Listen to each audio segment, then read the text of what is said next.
Like one of the best times of the year, no? Xander and I were just talking. We got the Final Four games on Thursday with college football. Miami, Ole Miss. Then you have Oregon, Indiana on Friday. That's the Peach Bowl. Thursday's the Fiesta Bowl. Saturday, Wildcard starts. Then you have Eagles and the rest of the playoff teams on Sunday. I mean, coaches being fired. The National Football League dominates, doesn't it? The headlines. Make no mistake about it, it dominates the headlines. I mean, where is the NBA? I mean, there used to be a thing called what? The hot stove league when it comes to baseball. I guess that really kind of starts in February a little bit, or kind of a little bit here in January. You start getting more of that, but I haven't heard any of that stuff, man. And it's just been the college basketball. I'm starting to see more signs of that, obviously, because the college regular season and football has ended. But dude, this has been a really great dominated football season in the fall and into the winter now here with football, college and pro. It's been great. Please hit the like button. We appreciate all of you. Also, super chats will go to the top. Thank you again. We got a packed show for you today. Coach Jason Brown will join us at 3:30. Big Z will hit us up at 4:30. And then we will have Randy Cross, the three-time Super Bowl champion, will hit us up at 5:30. So we got a full skate, and we invite you to join us if you'd like. Jump in here. We got a full slate of people that are going to step in with us, so we look forward to that. All right. So let's just kind of like broach it before we get to the topics. How many people think that the 2025 Eagles season has prepared this football team for what they're going to have to encounter if they have to play 4 playoff games?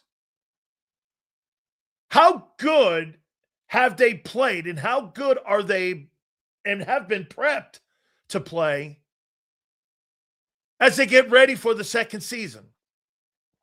What do you think? How do you think they handled themselves in preparations for this run to back, really? They know how to lose. I'm going to go the other way. I think they figure out how to win. Okay? I think they figure it out, right? Big Seals, you're about to witness Hurt season. After this playoff run, please go cover another team. Stop the Hurts hate. Hoss, if you think being critical and you think constructive criticism is something that is not there for every single football player or every single athlete or every single person in the history of sports, you need to go watch a different sports like tiddlywinks, jacks, tic-tac-toe. You need to go watch bowling. You need to go do that stuff because this is professional sports.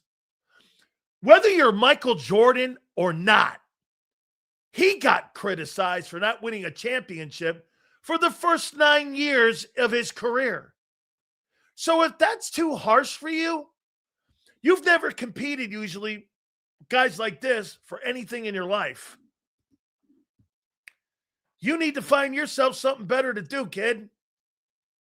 Like, seriously, you need to go and become a bowler or deal with people with tic-tac-toe. Get a hobby. Because this is pro sports, especially when it's at an elite level. You got the wrong place, man. This ain't for you. This is the big boy chair. You're used to sitting at the sippy cup chair. That's what this is. This is the big boy conversations. This is people that can handle criticism. No, Sue. I'm not aggravated with it. I just love people that show you who they are. You know what it is? Weak. Sheep.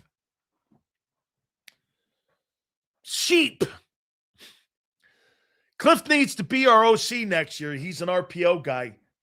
I saw that with Cliff Kingsbury being let go in D.C. That's not going to happen. That means Nick Sirianni loses control of the offense. if Cliff Kingsbury becomes the offensive coordinator in Philly. That's not the power structure here. Anytime you hear a name, okay, remember what you're dealing with. You're dealing with a head coach that likes control. One thing about Nick Sirianni, he's a control freak. He's not letting loose of the control of that offense. So you've got to make sure you understand what you're talking about. Not every offensive coordinator is going to fit in Philly. Because remember, he's got to fit the head coach, not the quarterback. Seals, you're my man. I believe they have been through the wars, okay? Far since Sirianni has become the head coach. That's right. Since Sirianni has become coach, they've been able to overcome adversity. No, they haven't. Actually, when things have gone sideways, 2023, he couldn't overcome that. And it's 2024, Barkley saved him. What's the difference between Nick Sirianni in 2024? I think, you guys have been looking at Kevin Patullo. What's the difference between Nick Sirianni in 2024 and Nick Sirianni in 2025? What do you think the difference has been? It's pretty simple. John talks about it all the time. What's the difference between Nick Sirianni in 2024 and Nick Sirianni 2025? What do you think the difference is? Pretty simple. Vic Fangio? A little bit. What's the difference? Barkley's production. Sirianni's the same coach that he was in 2024 as he is now. There's nothing different. Barkley's production is different. Dude, they're the same guys theoretically in the building. You're telling me that much of a difference because Kellen Moore's not in the building? Well, here, bold prediction. One for 2026 Eagles lose the big three to DC jobs, all within the division. Could be. Could be. Okay. Here, let me ask you this. The Eagles kind of got caught in a funny position, just like a lot of football teams get caught in a funny position. The Detroit Lions, ask yourself this. If Brad Holmes and management had to redo that all again, would you have elevated Ben Johnson to the head coaching job and fired Dan Campbell? Would you have? How about this one? If you knew what you knew now with Liam Cohn, and the Glazers knew that Liam Cohn was a good coach, they tried to make him the highest paid offensive coordinator. Later on in the day, he showed up in Jacksonville and became the new head coach. If the Glazers had to do it all over again, would they have fired Bowles and named Liam Cohn head coach? You get caught kind of in that middle. Sirianni is that same. Dan Campbell and Sirianni are the same guy. They're the same guy. Todd Bowles and Sirianni are the same guy. They're a product of their coordinators. Look at the coordinator this year in Tampa, Josh Grizzard. Not very good. The three previous ones were Byron Leftwich, who won a Super Bowl, Dave Canales, who's got his Carolina Panthers in the playoffs, and Liam Cohn, who's got the number 3 seed, Jacksonville Jags in the playoffs. All those guys were underneath another guy. Sirianni is not the play caller. And if he is, this is why you get the up and down. Sirianni's not a better coach than those guys. He's a product of the environment around him and the coordinator that's calling the plays with him. That's the story of his career. Shane Steichen helped develop Jalen. that was a nice fit. As a matter of fact, that's really the only coordinator that's had 2 years with Jalen Hurts. Could Josh McDaniel improve this offense? Yeah, because that guy understands offense. So it was Shane and Barkley that intervened to allow us to 2 Super Bowls. So you're correct when he has no control. We are success and who we are successful with. Correct. Think about it. Think about in 2021. 2021 was a learning curve. 2022, you had Shane, right? Okay. You went to the Super Bowl. 2023, you had Brian Johnson. Okay. Went to the playoffs, got bounced, you fired him. 2024, you had Kellen Moore. Didn't do anything for the passing game because the passing game's the same. So you had Kellen Moore. Okay. Kellen Moore gets a job in New Orleans. 2025, you have an inexperienced Kevin Patullo, and the offense has gone up and down. And players and everyone is complaining, including the players, about the offensive approach. By the way, it's not me complaining. The players were complaining. All of them all year long. So Nick's a product of these coordinators. Look at the trends. Good, bad, good, bad. 4 different guys. How is that a good coach? Who's making these hires? You don't really believe that Nick Sirianni hired Vic Fangio, do you? What would he know about defense? He didn't hire that guy. That was an organizational hire by Howie. When he first showed up here, remember what he said at the presser?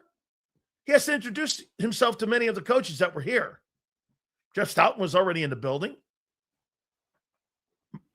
So I'm not talking about the environment and the building, the organizational skills that Nick has shown that he has. I'm not talking that. Because in theory, I think he's done a pretty decent job of that with the organizational stuff, meetings, the game plan. You know what Nick's really good at, in my opinion? Laying out the structure of practice, when to practice, the week schedule that you have of what you're doing on a weekly basis.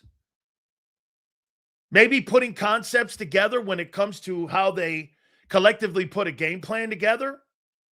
But if you were going to grade Nick Sirianni, and let's just hypothetically say that Nick Sirianni is the play caller, he's been average at best. And the talent has won in spite of the coordinator. Isn't that true? Or am I wrong? Here.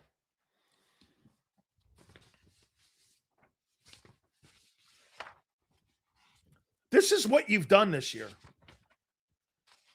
For the 2025 NFL season, here's the Eagles in a nutshell. This is week to week, and this has gone off what you did in every single game this year in 17 NFL games. And I get it. You're looking at, and you know what people want to do? They want to dismiss what you did for how many months? 4 months since September? September, October, November, December, January. 5 months. You want to dismiss some of the shit that you did and want to look at the book halfway and read only the good shit. Well, there's this full story here. Okay? There's a full story. See this guy right here? Make this shit up? There's nothing being made up. I'm going to tell you who you are right now. This is who you are. For 17 football games this season, Nick Sirianni's offense is 24th. Every single time I turn on Birds 365, you know what I hear Xander Krause talking to John? Why in the world, when I look at the talent, does it not match up to the production? John seems to think the 24th best offense in football, and he talks about these efficiency things. Well, being 24th and third and 3 and outs is not efficient football. They're 24th. 25, 26, 27, 28, 29, 30, 31. They're the 8th worst team in pro football in 3 and outs offensively. Is that shit made up? Do you think that's made up? That they're the 8th worst football on 3rd down? That's not what you've done for 17 games. How is that made up? How's that made up? These are facts for 17 games. It's not made up. You don't want to hear it. Here's the offense. Once again, a year ago, you were 26th in passing. You got 3 places better. You're 23rd. You're the 9th worst passing team in football for 17 games. 9th worst passing game with A.J. Brown and Devontae Smith, Saquon Barkley, and your guy, Jalen Hurts. Get this. This is not a lie. This is what you've done for 17 games. Why are you disputing the facts? By the way, 11-6, you're in the middle of the pack of the playoff teams. It's not an exceptional record. There's like 7 teams with better records than you.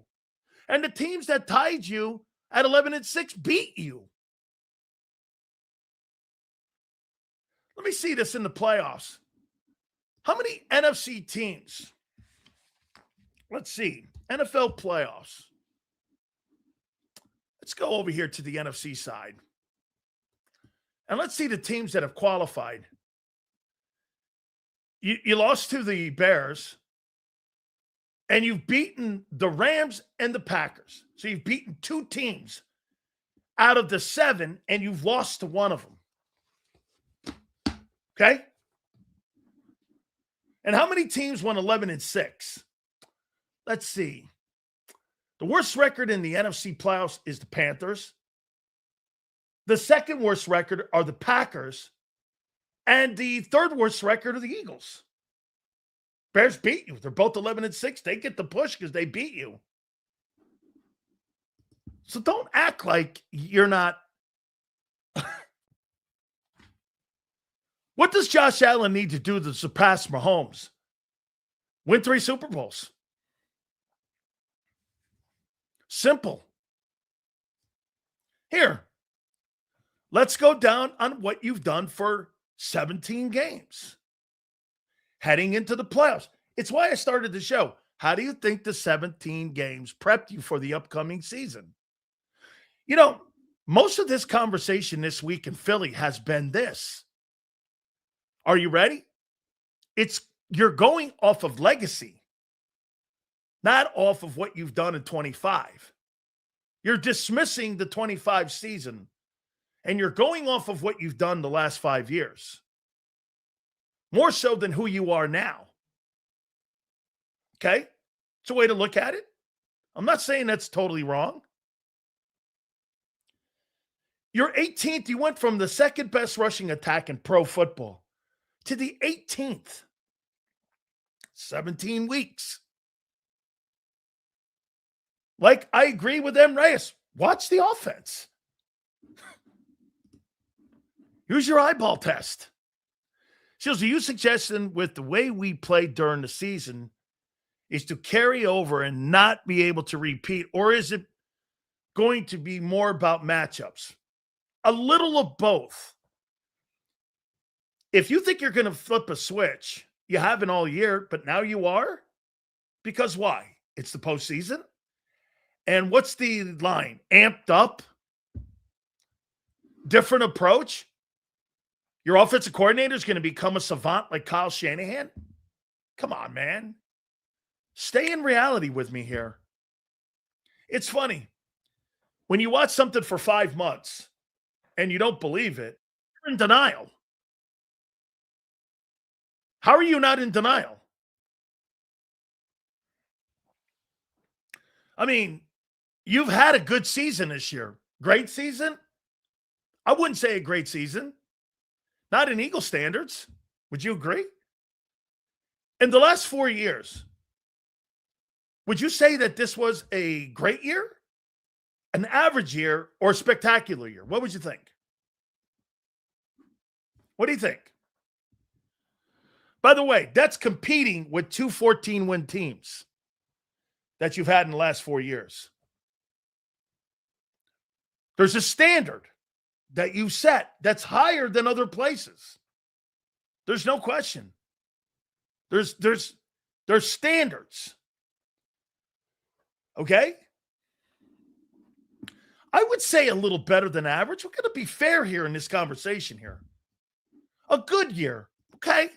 I'm good with that. Exceptional? Based off of what? Where did you improve from a year ago? Let me ask you this. Where have you improved from last year? Red zone offense? I think you got to look at the attempts that you get down there when you're down in the red zone, but okay. Where have you improved? Have you not regressed offensively since a year ago? Let me see if they throw those out there. Hey, Kyle, do me a favor. Ask yourself this. Kyle, what were the numbers a year ago in 2024 and what they did? Total offense, I believe you were 3rd or 4th. You're 24th now.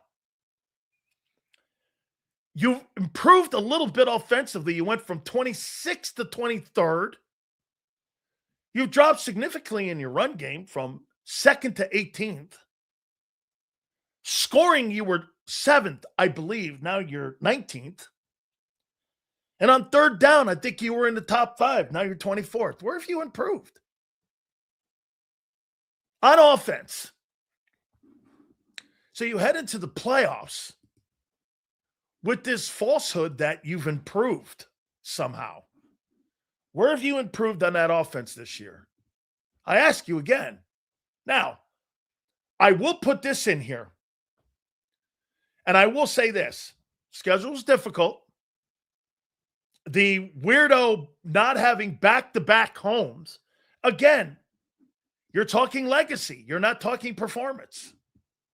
See this guy? This is not what you did this year. What is all your experience had you drop in every single metric this year in football? Every single metric you fell. Where was your experience this year? You have an 11-6 record, okay? Again, it's the 3rd worst record in the NFC playoffs. Now, records and schedules count. Do I look at your schedule and say the Eagles had a tougher road of it in 25 compared to the 49ers? Absolutely. Absolutely. You had a way more difficult schedule and more bumps and bruises. However, the NFC East really was nothing to scream. It was the 2nd worst division in football. The 2 teams and the 2 divisions that were the best were the North and the West. Those were the best. Hey, by the way, everything that people are saying right now is irrelevant. I'm giving you facts. These are the facts. Not hyperbole, not wishful thinking, not based off of what you did 3 years ago or the last 5 years. I'm talking about what you're doing now. Isn't it funny? People in the media in Philadelphia are talking about history, and yet the Philadelphia Eagles came out this year not wanting to use the words repeat or defending champion. The only people that use that are you. The organization doesn't use it because players and coaches don't care about what happened last year or the year before. Only you do. And you're covering inconsistent football on offense this year with, well, we've been here before. Well, we're here and we did this 2 years ago. Well, we did this a year ago. Has nothing to do with what you're doing now. Obviously, you regressed in every single metric offensively except for red zone. Is that a lie? Okay, so again, I'm going to get to a point here. Let me take a look at your defense compared to what you did a year ago.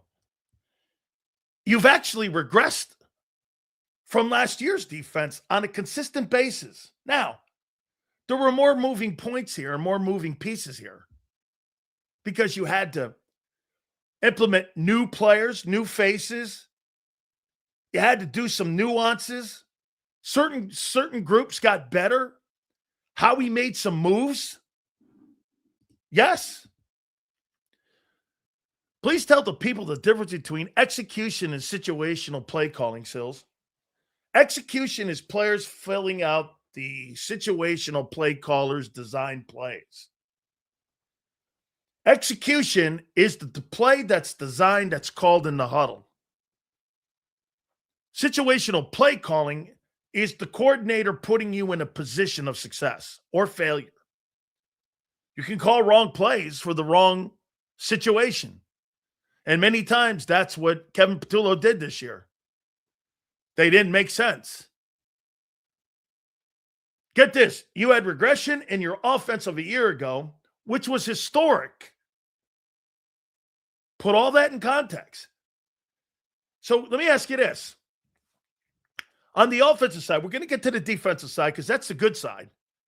The offensive side, you regressed in every way and you have a first-year play caller who doesn't really have a lot of experience as an offensive coach. Look at his resume. They're gopher jobs. Okay? I mean, that's who you are. That's what you are and who you are. Get this, folks. I've learned in my broadcasting that truth is controversial to people. You'd rather be lied to in your lives. Feel better about yourselves. Okay, well, not here. So, going into the playoffs, I mean, get this. Momentum. You had 5 series in the second half against Buffalo, and you had 4 3-and-out. You had 4 of those drives that turned out to be 3-and-outs. And Buffalo's not a great defensive football team. They're not. They're not. Let's get to the good side. The football team, I thought you'd be around 15. Well, you're 13th. I think that's a hell of a job coming up from 26th on where you started the season. And you've rallied the troops. 13th and 10th, to me, they're kind of the same. 13th and 7th could actually be the same to me. Depending, because most of the time, you're looking at 5 yards that could be the difference between 13th and 7th. It's not that big a deal. Then it becomes more about matchups and situational matchups that you get with what teams do what. That's why every week the league is different. I think that's a damn good number from where you came from. Pass defense, this is the shocker. This is really done well. You're 8th in pass defense. I think last year you were either 1st or 2nd. That's great, especially with new faces outside of Q. You had to go, and your safety position was terrible for about 5 to 6 games. They were terrible. But they've really settled down. Your safety position has settled down a little bit. Blankenship's even starting to make plays. He's had a better second half of the season than he did in the first half of the season. Has he played himself into a contract? He's maybe played himself into a contract, but he's not played himself into a situation where he's going to get himself a $10 million contract, because that guy is nowhere near that. He's nowhere near that situation but what I'm seeing with the player and what I'm seeing with the guy is I'm seeing a guy right now that is, without a doubt, I think we're seeing a player that's starting to make an impact on the football team, and you're starting to see it a little bit more here. You're 22nd versus the run. You can be run on. That's facts. Football teams have run the football on you. And that's why I say teams in the playoffs that can establish a run against Philly, that's going to be an issue. Here's the two numbers you have to be concerned about. You're 22nd in run defense, and you're 21st in third down. You don't get off the field because teams run the ball on you. And you know what? Again, the thing that saves you is the red zone, you're ninth. Hard to score on Vic's defenses inside the red zone. Folks, this is what you've done for 17 games. So again, this is not opinion. This is what you've done. Okay? And I think that number's great. I think those numbers are great right there. I think they are. We're fifth in scoring defense and ninth in red zone. Right. And you're 21st in third down and you're 22nd in run. That's why you're 11-6. Listen, they've improved a ton over there. So you go into the football game with a football team, in my opinion, you look at the 17 games that you played this year, I say this, with the schedule all taken into account, and plus the way that they scheduled you with these like crazy ways, not having the back-to-back and all that other ways where you had buys, short weeks, long weeks. It was so not regular. I think the defense has come around and played really well. I think your football team as a whole, I think they're in the conversation. They're one of the three teams that I would put in my sandbox to win the NFC. No doubt. I don't think there is a front runner. By the way, these aren't stats, dude. These are trends of what you did. This is what you were. This is what you did all year. Isn't it funny? You tell people what you've done all year, and you show people what you've done, and yet you're coming up with this imaginary thing that you think your football team is as good as the team of a year ago. How do you think that? But again, that's a fan. That's fine. You should think that. It's just not reality. Sills, me personally, I think the run defense is miscued number because we didn't play the last game. Plus, it changed when Phillips got here. I think there's a component to that week 14 on, that you can add that to the context that's when you started to improve. And the reason I would also say your secondary got better was because you created more pass volume and getting to the quarterback. Your sack totals went up. Your pressure on the quarterback went up. And when that happens, what happens? Your route concepts don't get matured on your secondary, and this is why your pass defense has improved a lot. Fundamentals. When you added Jalen Phillips, you added a more fundamental football player at the edges. There's no doubt about it. Okay? Critics like Dan doubted the thing. Hey, again, doubted? Where have I doubted anything? I'm telling you who the frig you are going into the playoffs, guy.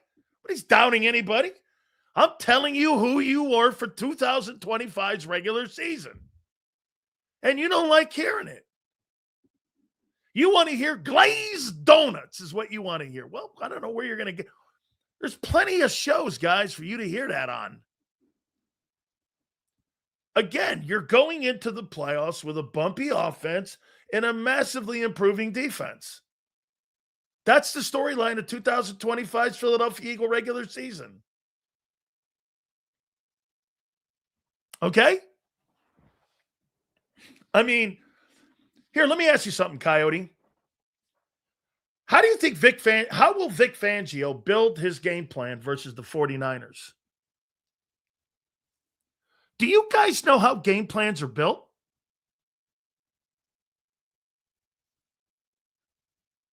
Okay? How do you build the game plan against San Francisco? And let me see if you here. I got San Francisco too. Here's San Fran.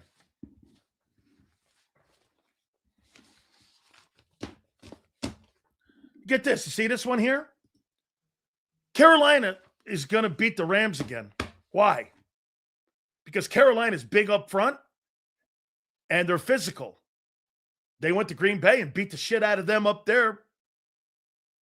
They beat the Rams. They've beaten the Cowboys. They've beaten teams that are considered some teams that could win a Super Bowl this year. I think that's a tough matchup for the Rams, actually, Carolina. Since Niners run a lot of motion, it affects the pre-snap and gives the leverage, forcing the D into late adjustments and communication issues. How will Vic combat that? Post-snap, he'll have post-snap coverage differences. Get this. Trends are strengths and weaknesses. Well, where do you get that from, Shady? Shady, let me ask you something. If a football team runs seven stretch plays, 7 stretch plays out of 10, 7 stretch plays, okay? The other 2 runs that they like to do on first and second down, they like to run zone read blocks right up the middle, A, B, or C gaps, okay? And in those A, B, and C gaps, the San Francisco 49ers roughly get about 2.3 yards per play in them zone A, B gap runs. When they run the sweeps and they run those stretch plays, they get 4-1 at play. Now, what would you run if you're the 49ers? And then you turn around and you look at the defensive issues that maybe the Eagles would have. Don't you run a stretch play because the Eagles have kind of had issues on the stretch play? That's how you build game plans. How do you build them? Well, my guy's better than you. Stupid. You have no football knowledge. Okay, here's the San Francisco 49ers. 49ers are 7th in offense with 2 quarterbacks. What does that initially tell you? Okay? 7th with two different quarterbacks. They're 7th in total offense this year. What do you think? Yeah, that's because you sat there and you analyzed the personnel and scheme tendencies based off of what? Your successes and your runs and minus runs. Which are what? The numbers that you've compiled to give you the success. I've built the game plan with our D coordinator before in the pros. My goodness. Guys, system. Okay? System. Okay? How about play calling head coach? System quarterback? I'm not sure what that means. Every quarterback's different. So, that tells me immediately when I see that the total offense, 2 different quarterbacks, is 7th, the play calling head coach is exceptional.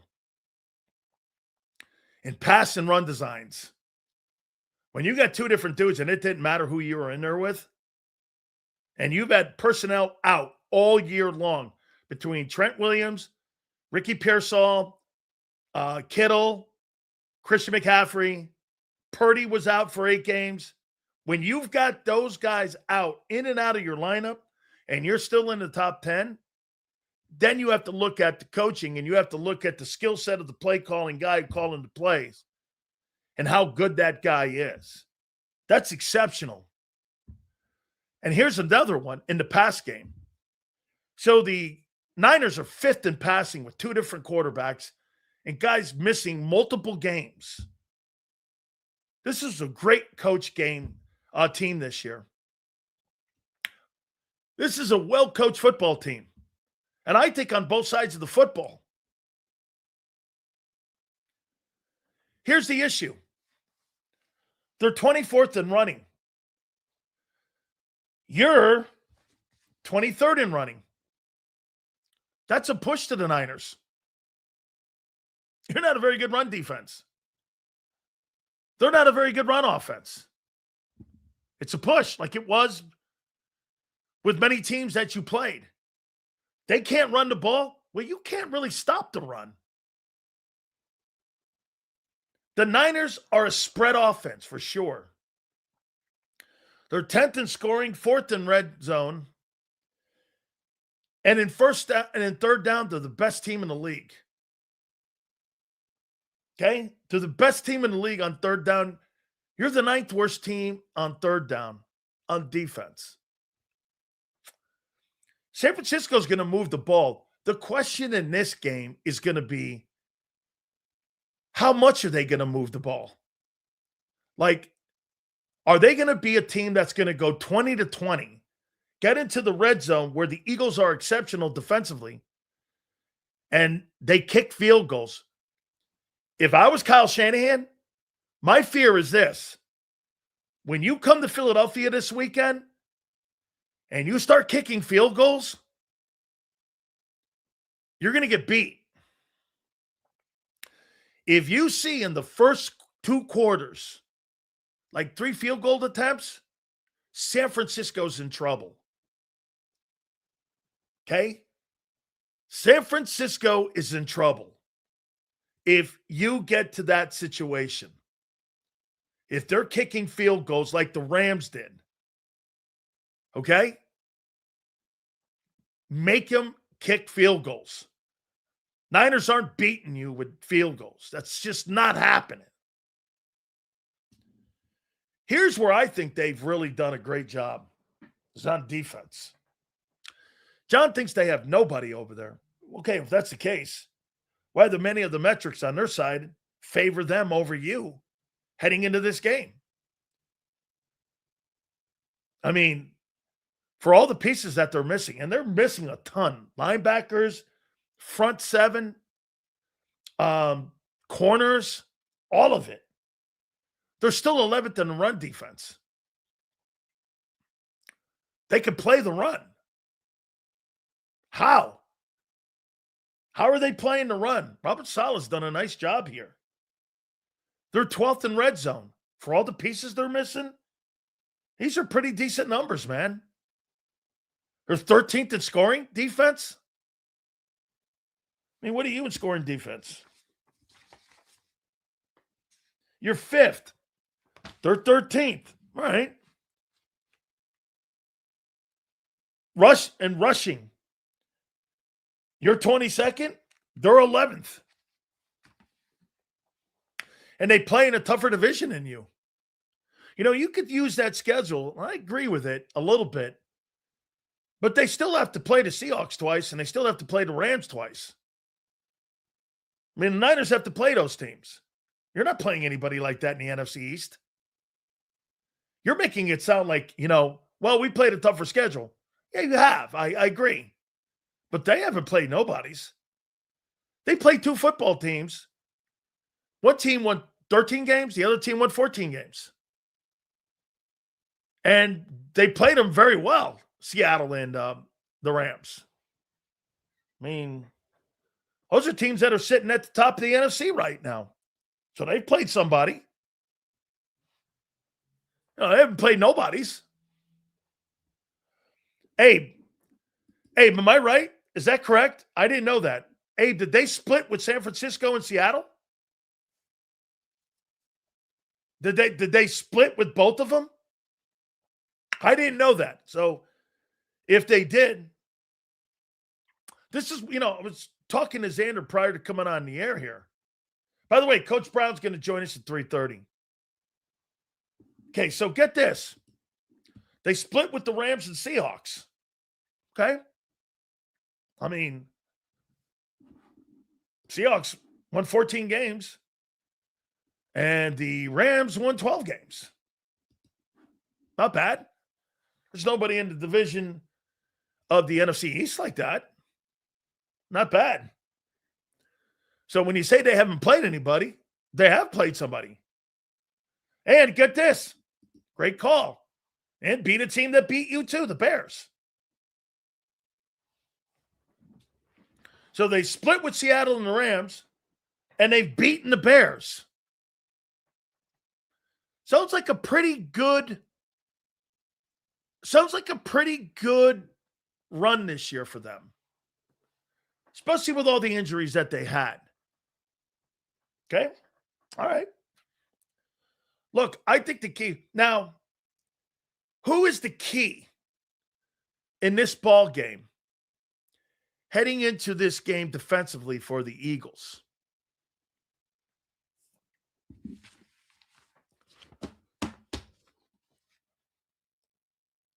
On defense, I'm going to draw something for you here. Who's the key?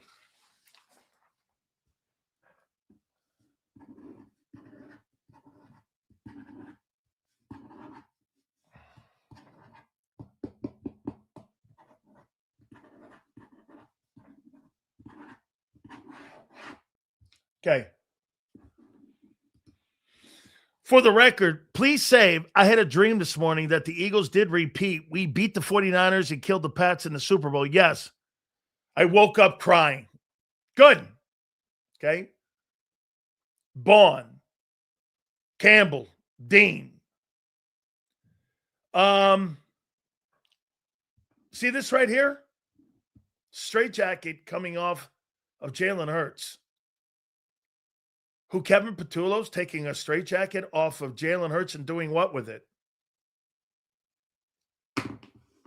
What? Okay. Let's hypothetically say that that's correct.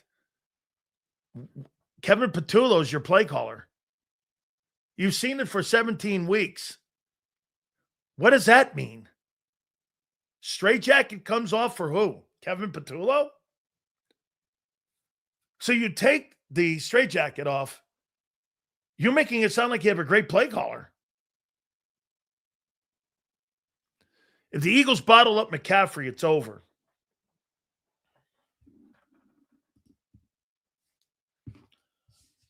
I got to get a chalkboard. My wife has one. There's that zone in the middle right there. They're going to try to run stretch plays on you. And I don't believe they're going to run at Phillips. I think they're going to run at Hunt. What's the one thing Hunt gives you of any football player on the field?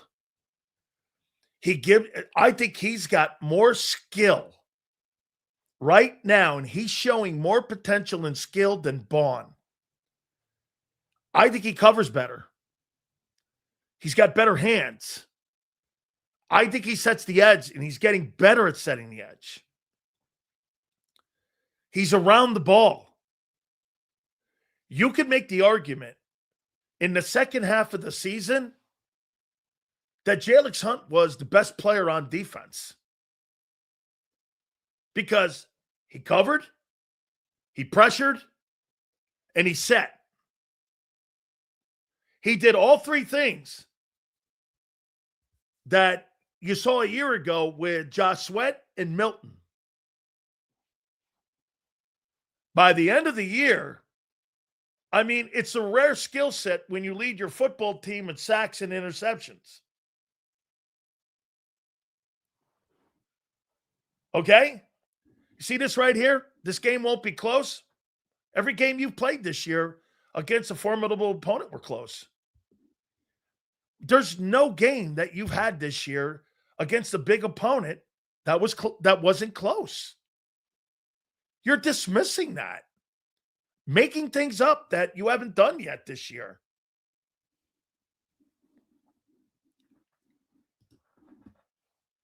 Sills got us beating the Whiners. Sills, wake up. I mean, I don't know what you're talking about. I have no idea.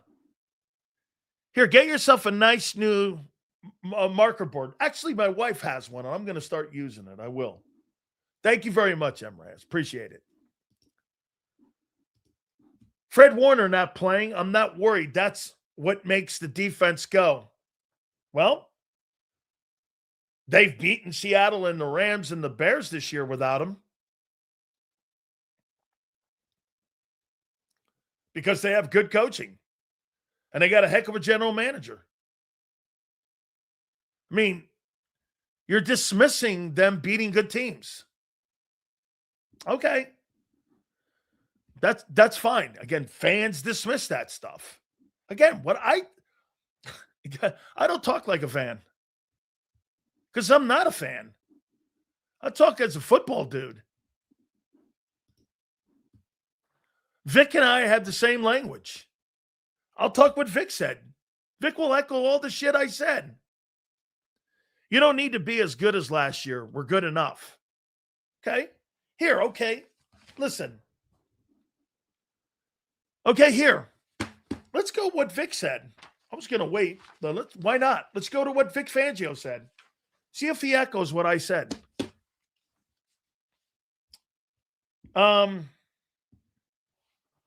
Vic was asked the question immediately. Challenges you have when you say taking on San Francisco. Many. Purdy's exceptional in the pocket. He extends plays because he's constantly looking down the field, something Hurts never does. When Hurts scrambles, he drops his head. He's not looking down the field to make plays unless it's on the sidelines. Purdy's looking to make plays down the field. And he says when you have a quarterback that makes and looks for plays down the field, those are hard people to defend. And he made the comment. He makes plays in the scramble. He makes plays in the scramble. By the way, these aren't my words. These are Vic Fangio's words. Thoughts on Cliff Kingsbury leaving D.C. and maybe Dable going? I think it's a mistake. I think you need a fall guy in Washington. Kingsbury's going to be considered for a head coaching job. He said that McCaffrey's elite. Of course he is. Because why? He can beat you in numerous ways.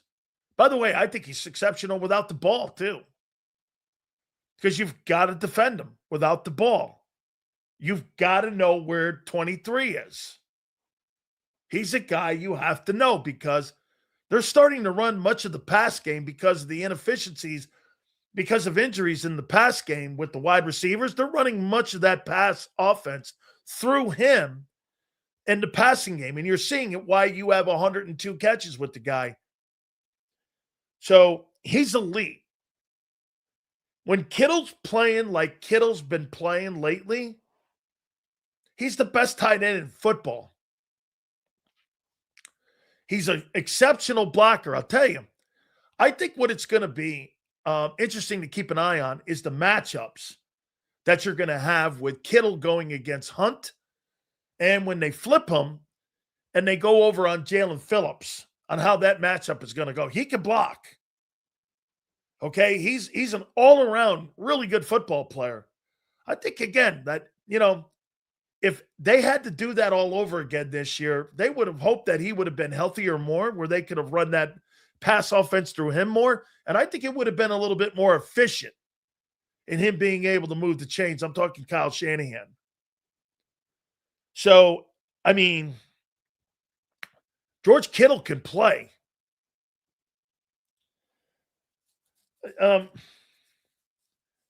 They come out of two-back a lot. That other kid's pretty good they got there. What's his name? That other back that San Francisco has. He's a pretty good football player. He's not an elite guy, but he's a pretty efficient guy that second guy that they have in that huddle, and they like to come out of two-back. Is that Brian Robinson? Is that Brian Robinson back there? Is that who it is? That kid's pretty decent, man. This game is going to be closer than people think. Oh, it's going to be close. This is going to be a one-possession ball game. Make no mistake about it. This will be one possession. That Brian Robinson, he can play, man. Added about 400. How many games did he play? Played 17 games for him. 92 carries. He had 400 yards. And what was he in the pass game? Look at the amount of players that had over 20 catches in this on this team. 1, 2, 3, 4, 5, 6, 7, 8, 9, 10. 10 players had over 20 catches in this offense this year. Let's put that in let's put that in perspective for the Eagles and how they don't spread the ball around when you're taking that into context. How many people had over 20 catches? 1, 2, 3, 4. So they spread the ball around more. Now, they've probably had to spread the ball around more to be fair and put context to it due to the injuries that they've had. But the quarterback in Mac Jones, who Vic said today was a good player. I mean, Vic said it. Kittle just keeps evolving as just a great player. I mean, I wrote down the cliff notes of what Vic said today.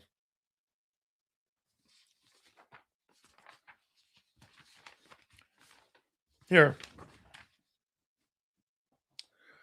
Ask the question about how he packages up his plays. Vic said everything he does has a purpose.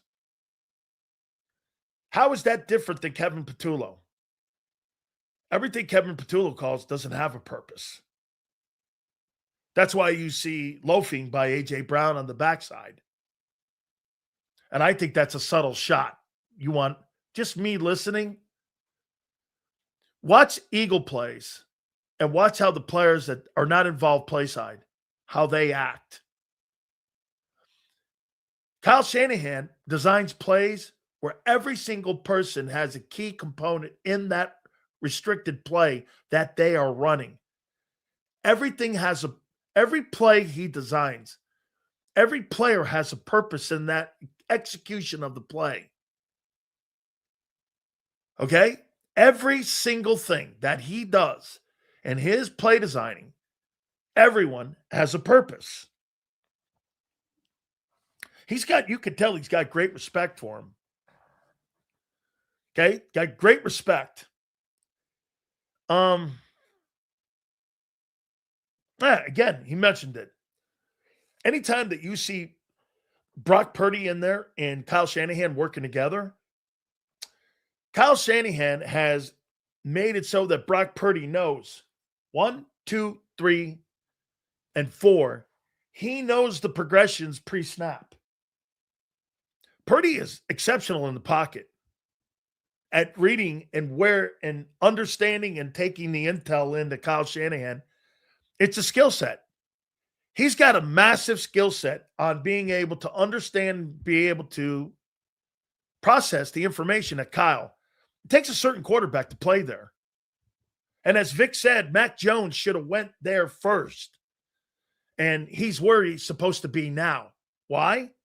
Because Mac Jones is a processing quarterback, and Kyle Shanahan is a savant guy when it comes to putting offenses together.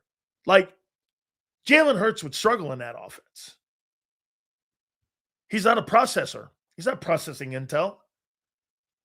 And the reason why he would struggle, it's not because he doesn't have the skill set, possibly. It's because the Eagle coaches haven't developed it. They haven't developed that quarterback skill set on being able to read defenses. Who did? A year ago? This year? Where? I mean, where have they developed that as a passer? Let me ask this, people, without the glazed donuts in here. Since Jalen Hurts has been a starting quarterback, do you think that they have developed him as a pocket passer? Do you believe that? Let's see who the smart people in here are.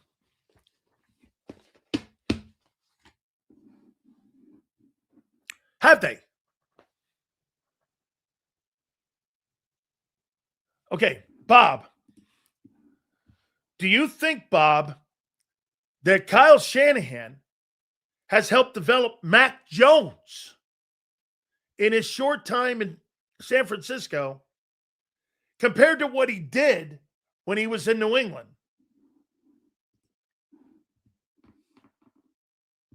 I do. I thought the RPO processing was a strength. Yes. Why did they stop? I'm going to answer this question one last time. Hey, Beggs, and I'm not banging on you for this. Thank you very much. By the way, please hit the like button, guys. I appreciate you. Okay, ask yourself this. I thought the RPO processing was the strength of Hurts. I do too. Why did they stop? Okay. Because Nick doesn't know how to call it.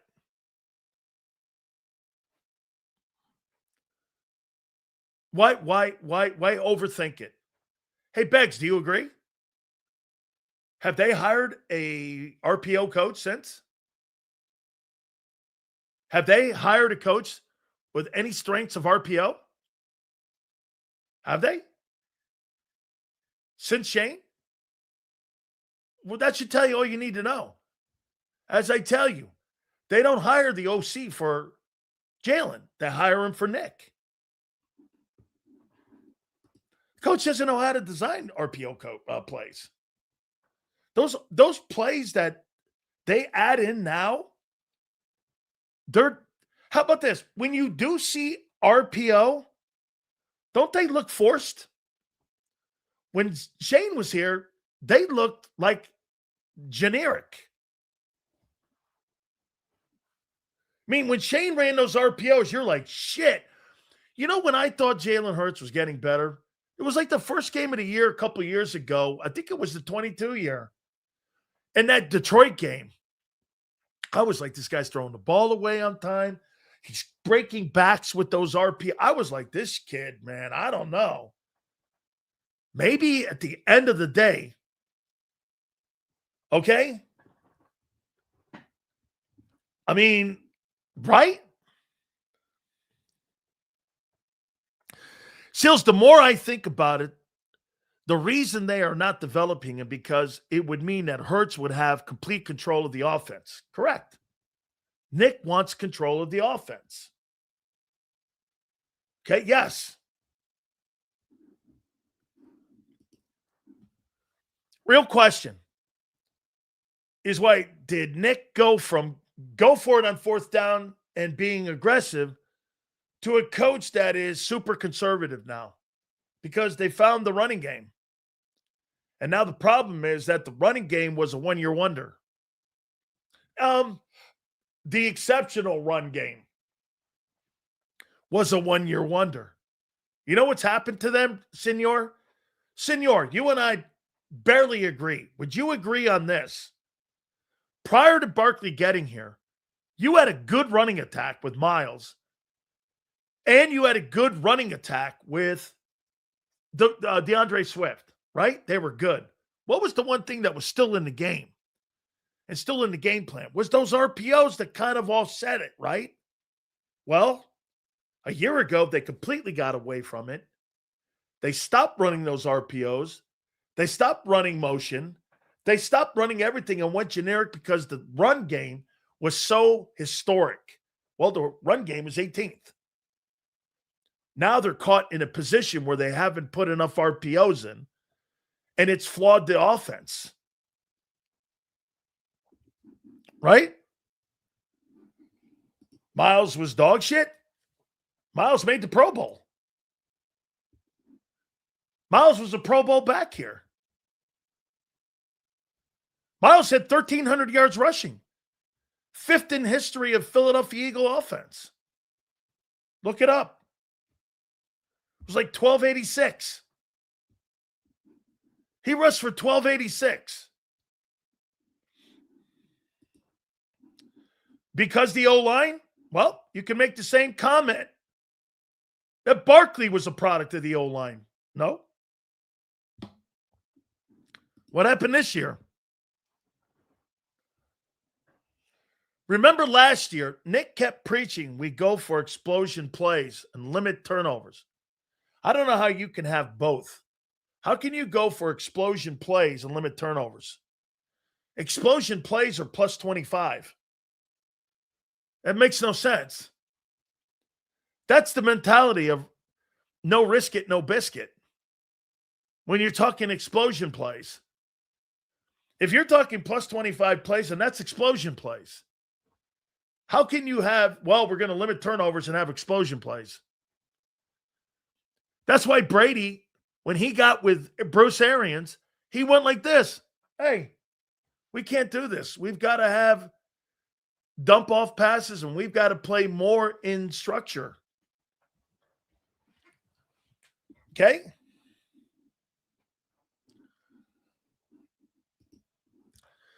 Sills, in a must-have situation in playoffs, do they go with the tush push?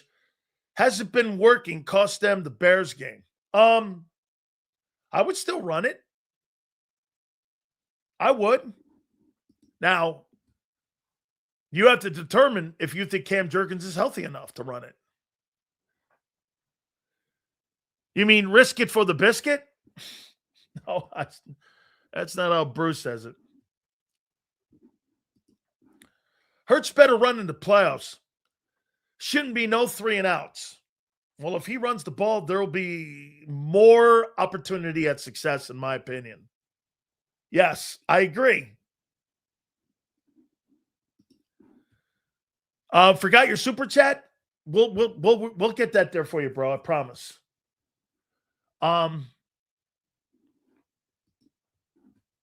Jalen's agent convinced him not want to run as much.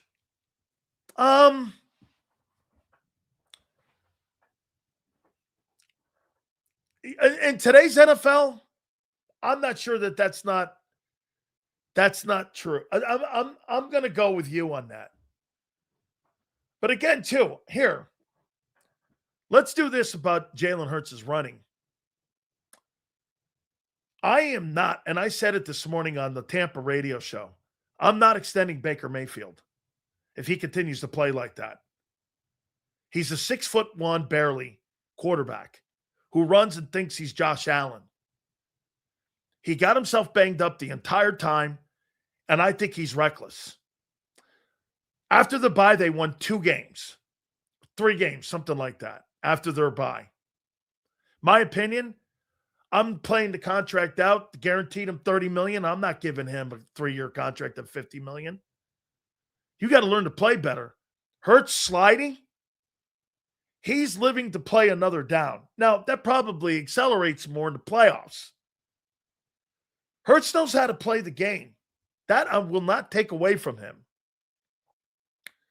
But I am not giving Baker Mayfield a 3-year contract. Not with that style of play. He was banged up all year. Stupid run plays. Not protecting his body. During injury and a disaster injury away from giving that guy a 3-year contract and him being permanently damaged the way he runs and the way he plays. I am not extending him. I'm going to play the contract out. I thought he played like dog shit after the bye. Not happening. I would not give that guy a contract extension, especially for the money they're talking about.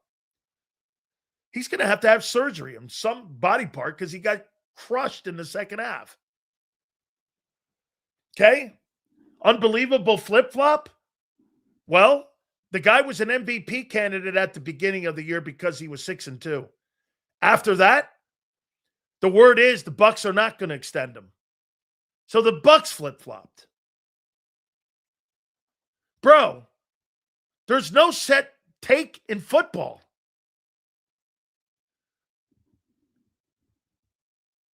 How one's taking who you got in the Super Bowl, big fella? I'll do that on Friday. So is it too late to develop Hurts? Ask the Eagles that. Ask the Eagles. Okay? My guy? I don't have a guy, dickhead. Big Sil's question, if they had hired Shane versus Nick. Well, again, Brian, let me ask you this. Do you think if Brad Holmes and the Fords and Brad Holmes, the general manager, had to do it all over again, do you think they would have moved on from Campbell and hired Ben Johnson as their head coach? What would you? Jalen Hurts' work ethic has played no factor in his development as a passing quarterback in the NFL. The offense has regressed in the passing game. Work ethic has nothing to do with philosophical structure and how you're going to execute your offense. Just because he works hard doesn't mean he's working on the right things. So no. Okay? Okay? So you say no. That you wouldn't have. All right? Because you don't want to fire a guy. You think the Bucs would have fired Todd Bowles and should have fired him, knowing Liam Cohn was a great coordinator? They knew it. They were going to pay him $7 million to be the highest paid offensive coordinator in Tampa. Okay? Dan changed the culture. Okay? So Dan's a lot like Nick then. But Nick didn't have to change the culture. Culture's been here. Nick's a part of the culture. He didn't change anything.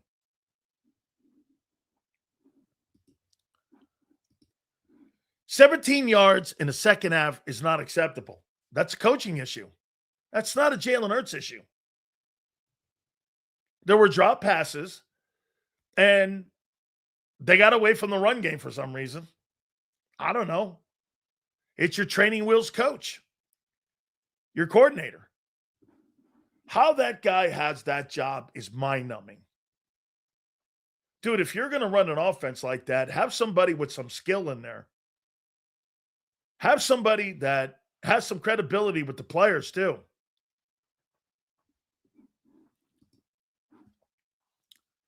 Just knowing what you know, what's your game plan? I told you, I think Jalix Hunt and Phillips are going to be essential in the game success coming up on Sunday. Kittle and McCaffrey are the keys. And Purdy on the move. Purdy moving around in the pocket. He can extend plays because he's always looking down the field. And the reason why he has more turnovers than Jalen, he threatens the middle of the field more. Hurts doesn't threaten the middle of the field at all. Purdy's going to throw in the middle of the field where most normal quarterbacks throw. That's why you see, why is throwing across the middle of the field?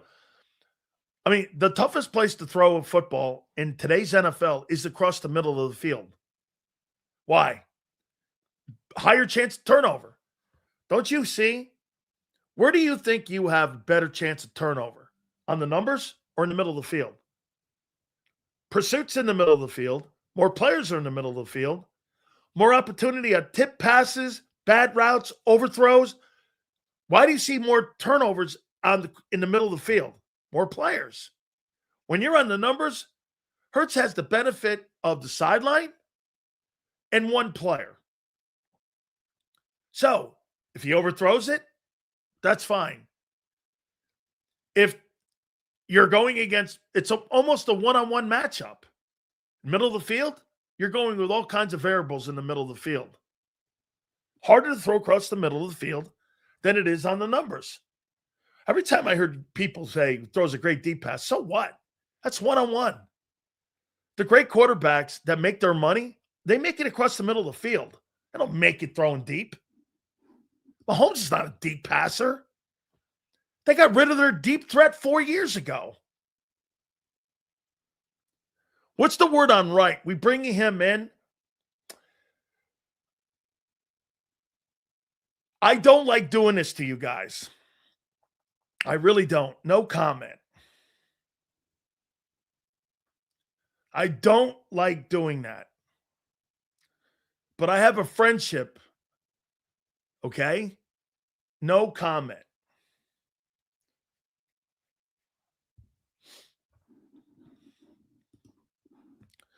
Sills, is there any coach out there that resembles Steichen?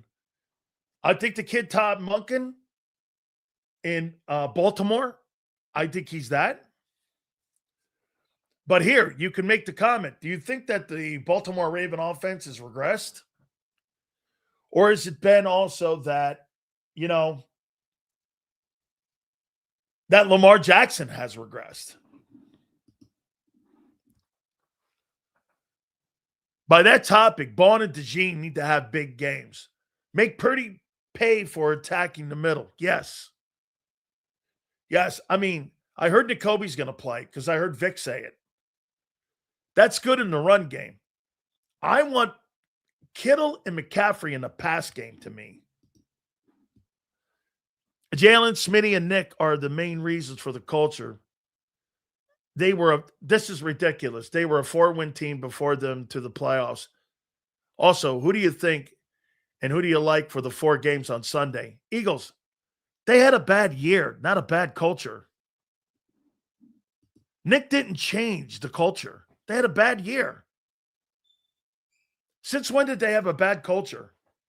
In the last 9 years, 8 years, you guys have been to 3 Super Bowls and you've won 2 of them. How's that a bad culture? You had a bad year. You know what a bad culture is? Cleveland. That's a bad culture. So when people say Nick took over a 4-win team, he took over a team that had a bad year, not a bad culture. That's ridiculous to think that. If we lose Sunday, KP gone. If you lose on Sunday, there's going to be a lot of conversation about a lot of things. AJ, Barkley, the O-line, Cam's contract, Landon's future, Lane's future. I mean, you know what's crazy? You know, you hear people say, and you hear people posting in here all the time, they say this, they go, flip-flop. Well, the Eagles, your entire city flip-flopped, or not entire, I'll take that back. A portion of your city flip-flopped on Hurts this year. I never did. I never said bench the kid. For what? Stupidity comments. For what? Tanner McKee? Who said that? Plus a guy with a no trade. You're going to sit a guy with a no trade. Like, since when? Know the business of the game, too, before you comment on the game. Start in the front office. Start with the money. This is a money league. Seals, can you look up the updated strength of schedule and results in? Eagles have a tough schedule. It's outdated. Yes, and that's a great point, because how many times do you see teams at the beginning of the year like Clemson? And I'm going to use a college metric here. You know, Clemson, LSU were supposed to be in the top 5, right? I'm not sure they were ranked by the end of the year. Penn State, too. They were supposed to be ranked. You never know what you're going to get with that following year coming off that season based on the strength of schedule, because, again, the NFL sets and rigs the league. The NFL rigs the league, you know. You know how they rig it? Well, if you have a bad year, you have a low schedule and you're high in the draft. That's why you see the influx of new teams every other year. So to do what the Philadelphia Eagles have done, staying that same path, it goes down the lines of what Kansas City and New England did, of how that success, because you've had pretty tough schedules. Have you seen your schedule next year? That's like the toughest schedule I maybe have ever seen. How they're going to put those teams together and how they're going to make, I'm telling you, I mean, that's one of the toughest schedules I've ever seen. Next year's schedules that you're going to have. By the way, Coach Brown's going to join us in a couple minutes, and we're going to get his take on the Eagles, the playoffs, and we'll get his spins. Okay? Seals, do you think Vic would consider marking McCaffrey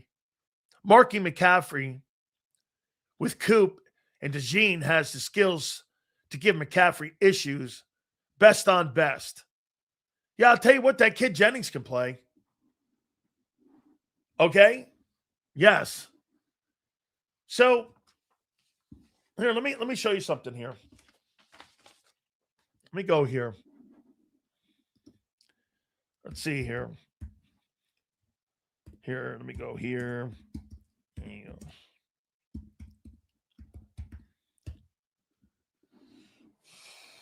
see here. Okay. So what did M. Reyes just say? Next year's opponents. Really? What do you guys think? Next year you have the Steelers, winners of the North. You have a division winner in the Texans,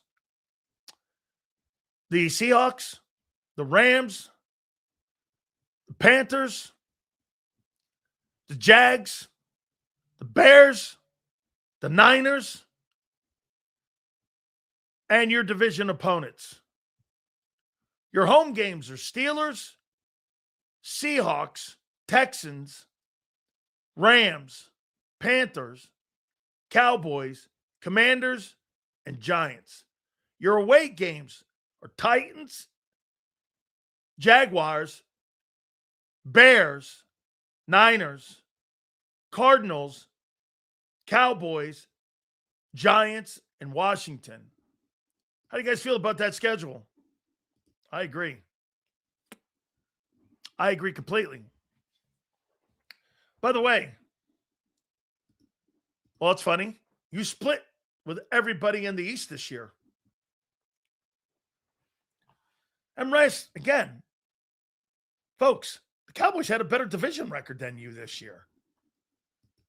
Make it sound like you dominated the East. You didn't. You dominated the East? Based off of what?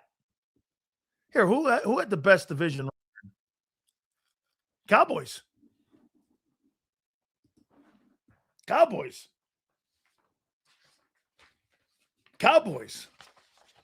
All right.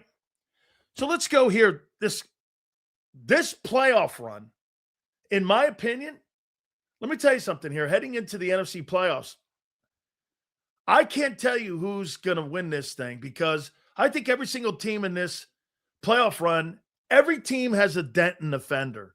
And many of you know what I say when I mean by that. There's some deficiency. 49ers lost all their personnel on defense, right? They've still done a pretty damn good coach. That's a hell of a coaching job by Robert Saleh and by Kyle Shanahan with two different quarterbacks.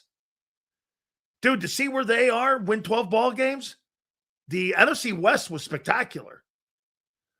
Look at the 28-6 that Darnold has put together. I know people don't like the guy. That defense can play. They're good. That kid Smith on the perimeter is a nightmare for any defense. The Rams have kind of wobbled into the playoffs. And the Eagles have wobbled all year offensively. You know, it's funny. I'm going to bring Coach up here in a second. You guys don't understand what trends are and how to build a game plan. You build game plans off of trends.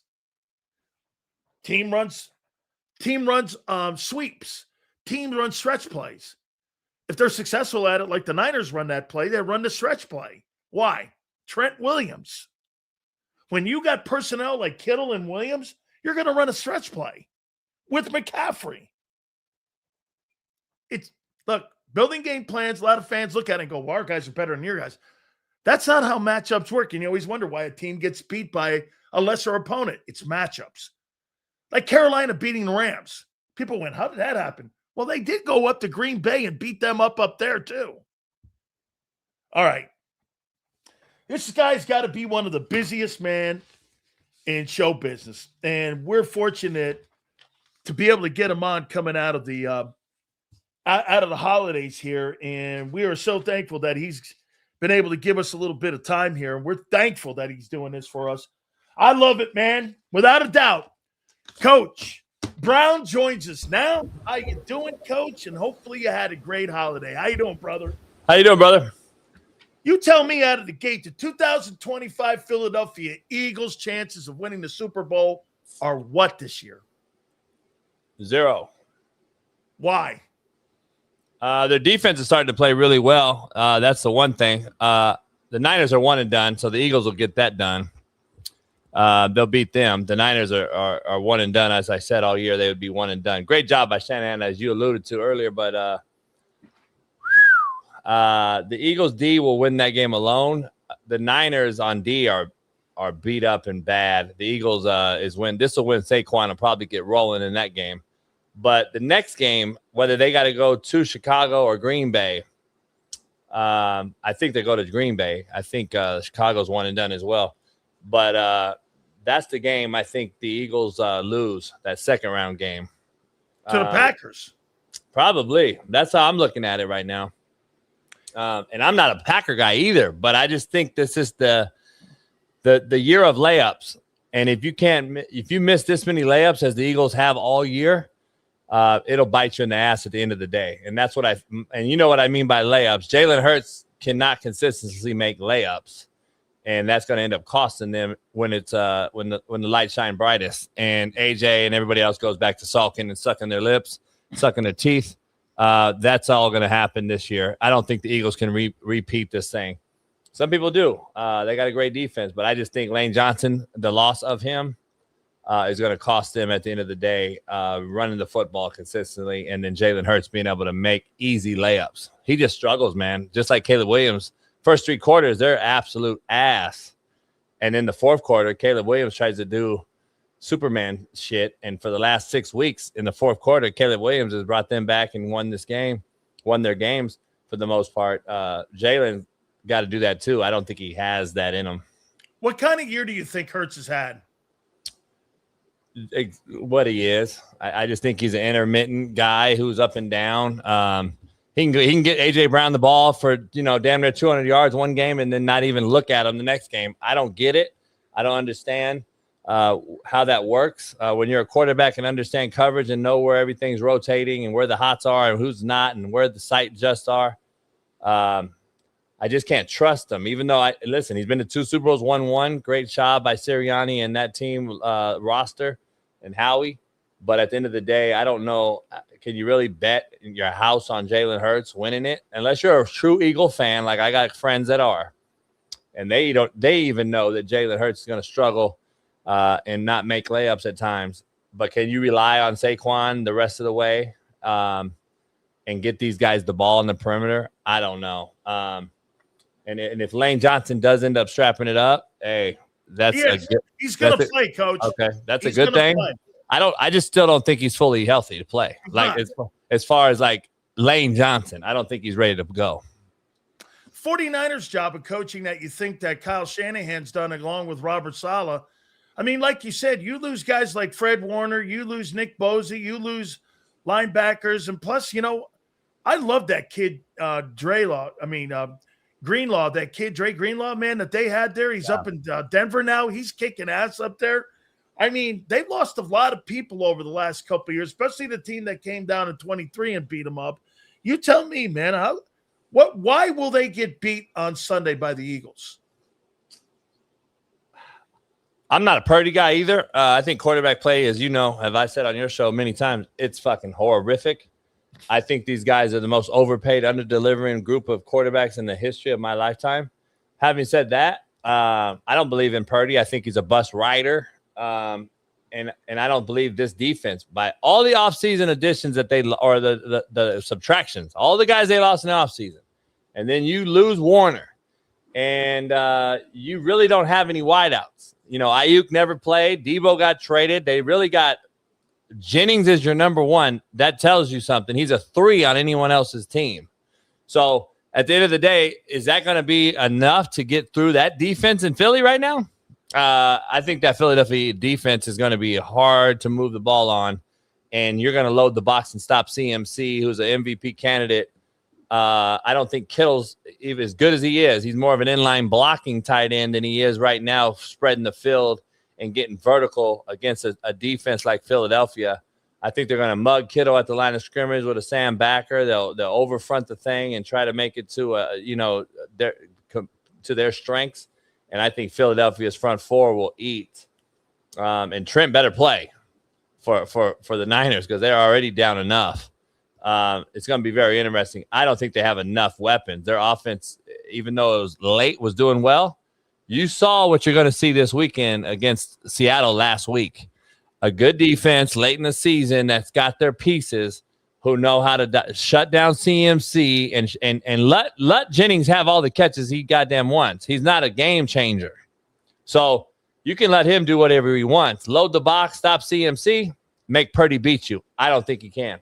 What about Darnold and the Seahawks? And how much do you give to the organization on what they've done with him? I mean, Coach, I'm a guy. I mean, it's a tough sell for me. He's 28-6, 2 different football teams. He's 14-3.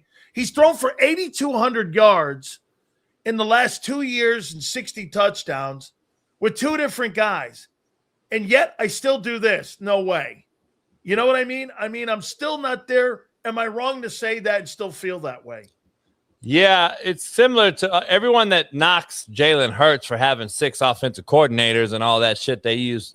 You got to say the same thing for Sam Darnold then. I coach Sam, so I'm familiar with his game, and I coached against Sam later on in high school.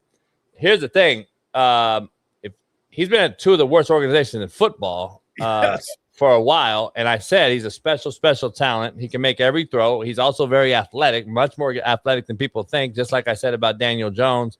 But what do I know before he got hurt? Was on pace to be MVP. So Darnold went 14-2 last year and 14-2 this year, and everyone still keeps knocking him because at the end of the day, all we care about is winning a Super Bowl. Until he does it, until Lamar Jackson does it, until Josh Allen does it, all we're going to keep saying is, well, they choke in the big one. So until then, that's what we're going to keep saying. But listen, the guy's better than 90% of the quarterbacks in the NFL. I mean, 14 wins in a row. You got rid of them. I said you made the. I can't tell you how happy I am for the demise of the Minnesota Vikings and how fucking stupid they are. Man, because to go with a guy, an unknown. I mean, come on, Dan. It's like. I got some for sure pussy over here and no pussy over here. Which one are you taking? I'm taking the for sure. I never seen nothing like it. It's the dumbest shit I've ever seen. And I like O'Connell there, a former McVay guy. You saw him struggle this year tremendously because J.J. McCarthy is now nowhere near ready. There's a reason why Harbaugh ran the fucking ball 35 consecutive times against Penn State in a ball game. That's right. And that should tell you something. Like, okay, this guy's not maybe the guy. He needs all the guys around him to be the guy and then make sure he don't fuck it up. He didn't have that. Justin Jefferson. By the way, quarterbacks dictate wide receivers bags of money going forward. Yep. And Justin Jefferson just had his worst career year. Is it? By the way, the best quarterback in the NFL is Matthew Stafford. It's not close. Right. And he had the leading pass receiver in football, reception-wise, and the leading touchdown catch receiver in football, and he missed the last 4 games in Devontae Adams. That's all because of the quarterback. By the way, he also has Cooper Kupp, who broke the NFL record, and Megatron, who broke the NFL record. That's all Matthew Stafford. That shit matters. I don't think people realize that. Can you guys tell me a wideout Patrick Mahomes has gotten paid? None. I know. None. They even moved Tyreek Hill. I know. But what do I fucking know? Hey, but man, anyway, Andy Reid's a hell of a coach, ain't he? Yeah, you bet. Hey, you think Darnold has more skill set than Hurts as a passer in the pocket? Oh, fuck yeah. Not even close. Not even close. Hurts is one-dimensional. Hurts is so stuck. And if he gets his ball out of his sternum and his chest and moves it outside his body, you'll see him get inaccuracies all over the place. He has to be here, which he's changed his mechanics and gotten better over the years. And his dad's done a good job. And I've known his dad, and I've known a lot of coaches that have been around him. When he gets outside of his framework, you'll see the balls go everywhere, and he knows he's not sure. And tendencies-wise, defensive coordinators, we know. As soon as he gets the ball out of here, he don't know what the fuck he's doing, and now he's going to ad-lib and run around. When he's here and the ball comes out, look at Jalen Hurts' efficiency when the ball is here and it comes out. He don't pat it. He don't get it outside his framework. Watch how more accurate Jalen Hurts is and how much more efficient Jalen Hurts is when the ball comes out and he knows it. 3-step, whether it's play pass, play it's RPO, he gets it out.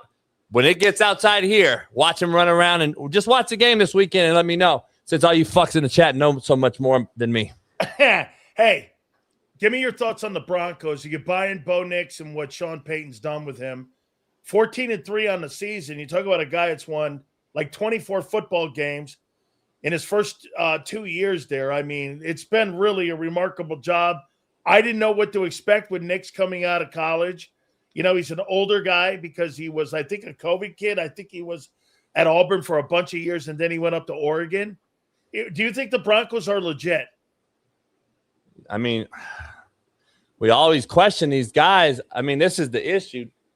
Look how many games they won in a row. I mean, they went to the playoffs last year. You got a rookie quarterback in the playoffs last year versus like a Drake May where he only won 3 games last year. You get Vrabel, and Drake May flips it upside down and wins 13. Look at this guy's gotten there twice now. This will be his second taste of it. He'll have a bye in Mile High, sitting off a week, and you got to go there in 20-degree weather in that elevation. You know how it is, how hard it is to play there. Incredible. That has to be something because that defense travels and it don't need to travel that day. And they're going to be home with that defense. If Bo Nix can get the ball to Sutton and change a couple big plays and run the football soundly, they're going to be a tough out because they just keep going, man. They just keep winning because of that damn defense is really, really good. I think there's 4 teams in the AFC right now that are playing really, really well, and their defense all will travel, and that's Denver at home now. You got to go beat them there. Bo Nix will be the deciding factor, just as Drake May will be in New England. That defense is good, but in the playoffs, you know things happen.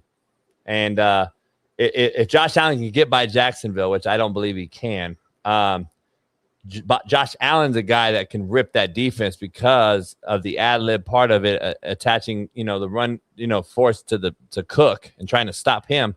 Josh Allen would beat Denver with his feet. No, they have no weapons in Buffalo, and that's why I think they lose to Jacksonville. But Josh Allen's the only guy I can see actually being that it factor guy that can beat a Denver team. Bo Nix plays shitty, though. He's kind of like Carson Beck in your Miami Hurricanes. If he plays shitty, that defense can only do so much, Dan. That defense is only going to do so much before you actually have to score some damn points. You think they beat Ole Miss? I do. I bet $1,000 on a future bet that Miami won it all. Yep. Wow. Yes, sir. I also picked Pittsburgh to win the AFC North on $1,000 future bet. I won that too. So, but what do I know? You had a tight sphincter muscle on that field goal. Oh my goodness. Well, the extra point. Extra point, right? Extra point. People are just forgetting that. I'm like, he missed a field goal. Well, fuck, Pittsburgh missed extra point too. That would have just tied the game, by the way, to all you fucking math majors in the chat. Absolutely, man. Hey, are the Rams the team to beat, in your opinion, in the NFC? NFL, yeah. NFL? Oh, yeah. They're the best team in the NFL. The problem is, I think they get, the choke jobs that they've had against Carolina, Seattle, and the Eagles. All those 3 losses that they were up big in. I think it's like complacency. I don't know what it is, but you can being conservative. Maybe conservative. Then McVay is known on short yardage to run the exact same play, and that's what lost them the game in Philly, and that's what lost them the game in Seattle up 18.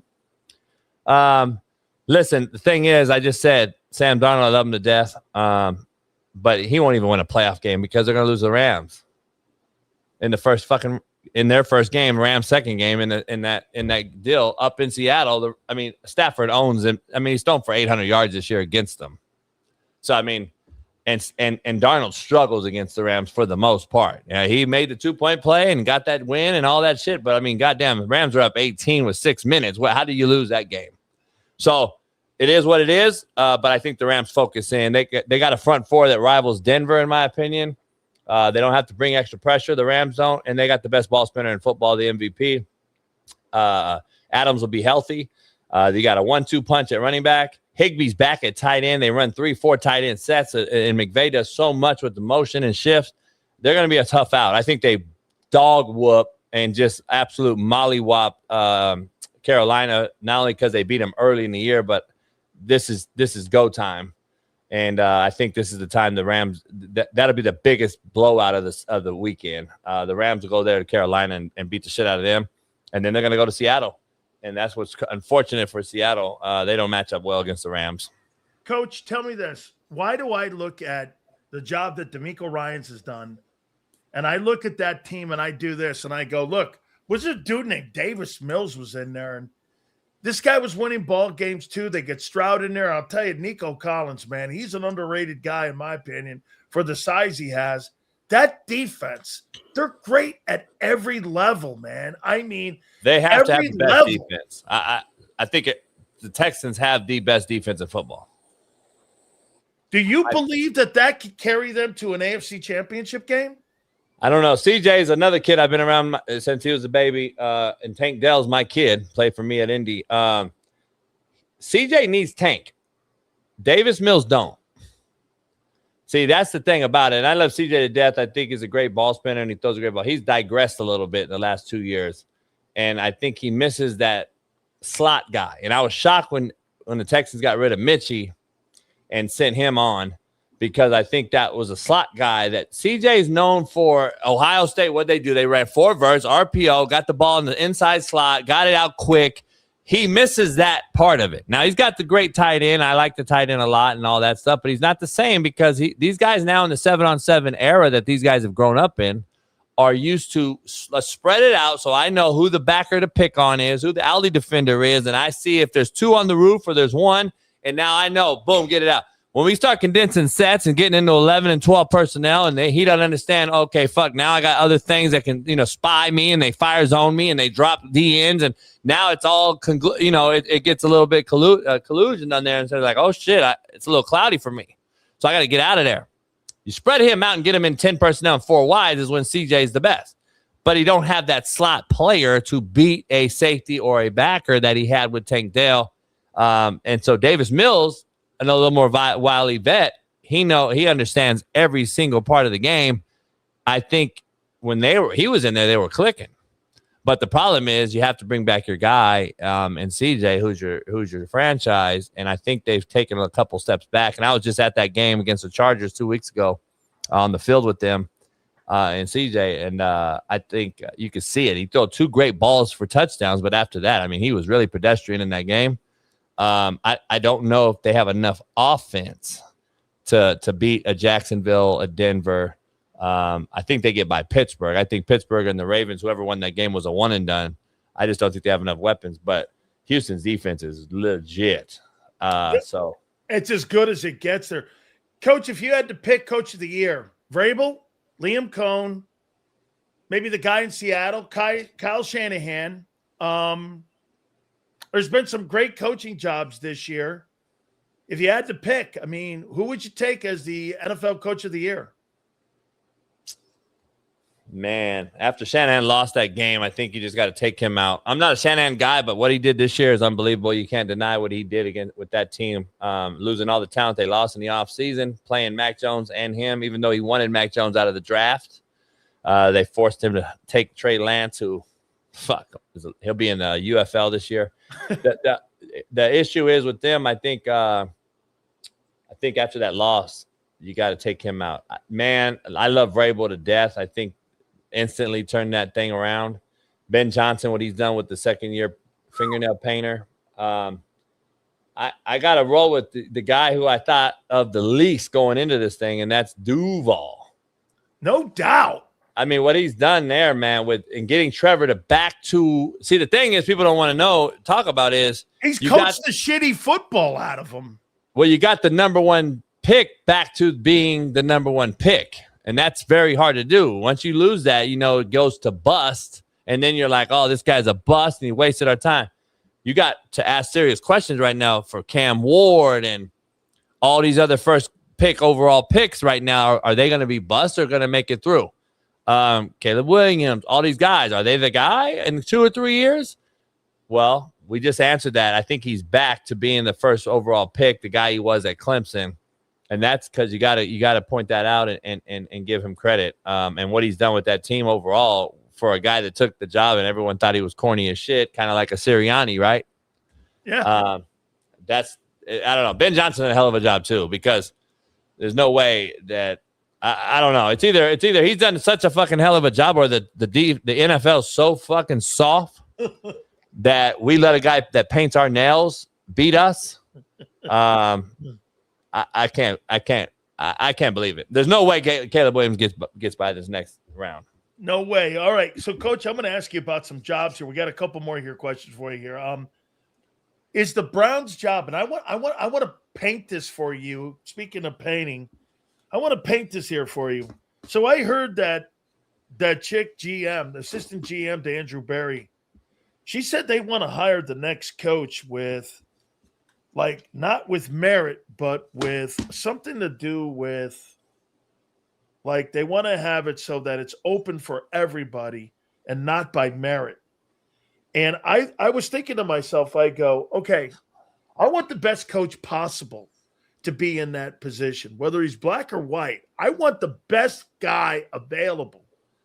And when you're talking to me not about merit, you're talking to me about variety and versatility of what the kind of coach is going to be. Is that Cleveland job a good job at all? No, it's the worst job on the whole thing.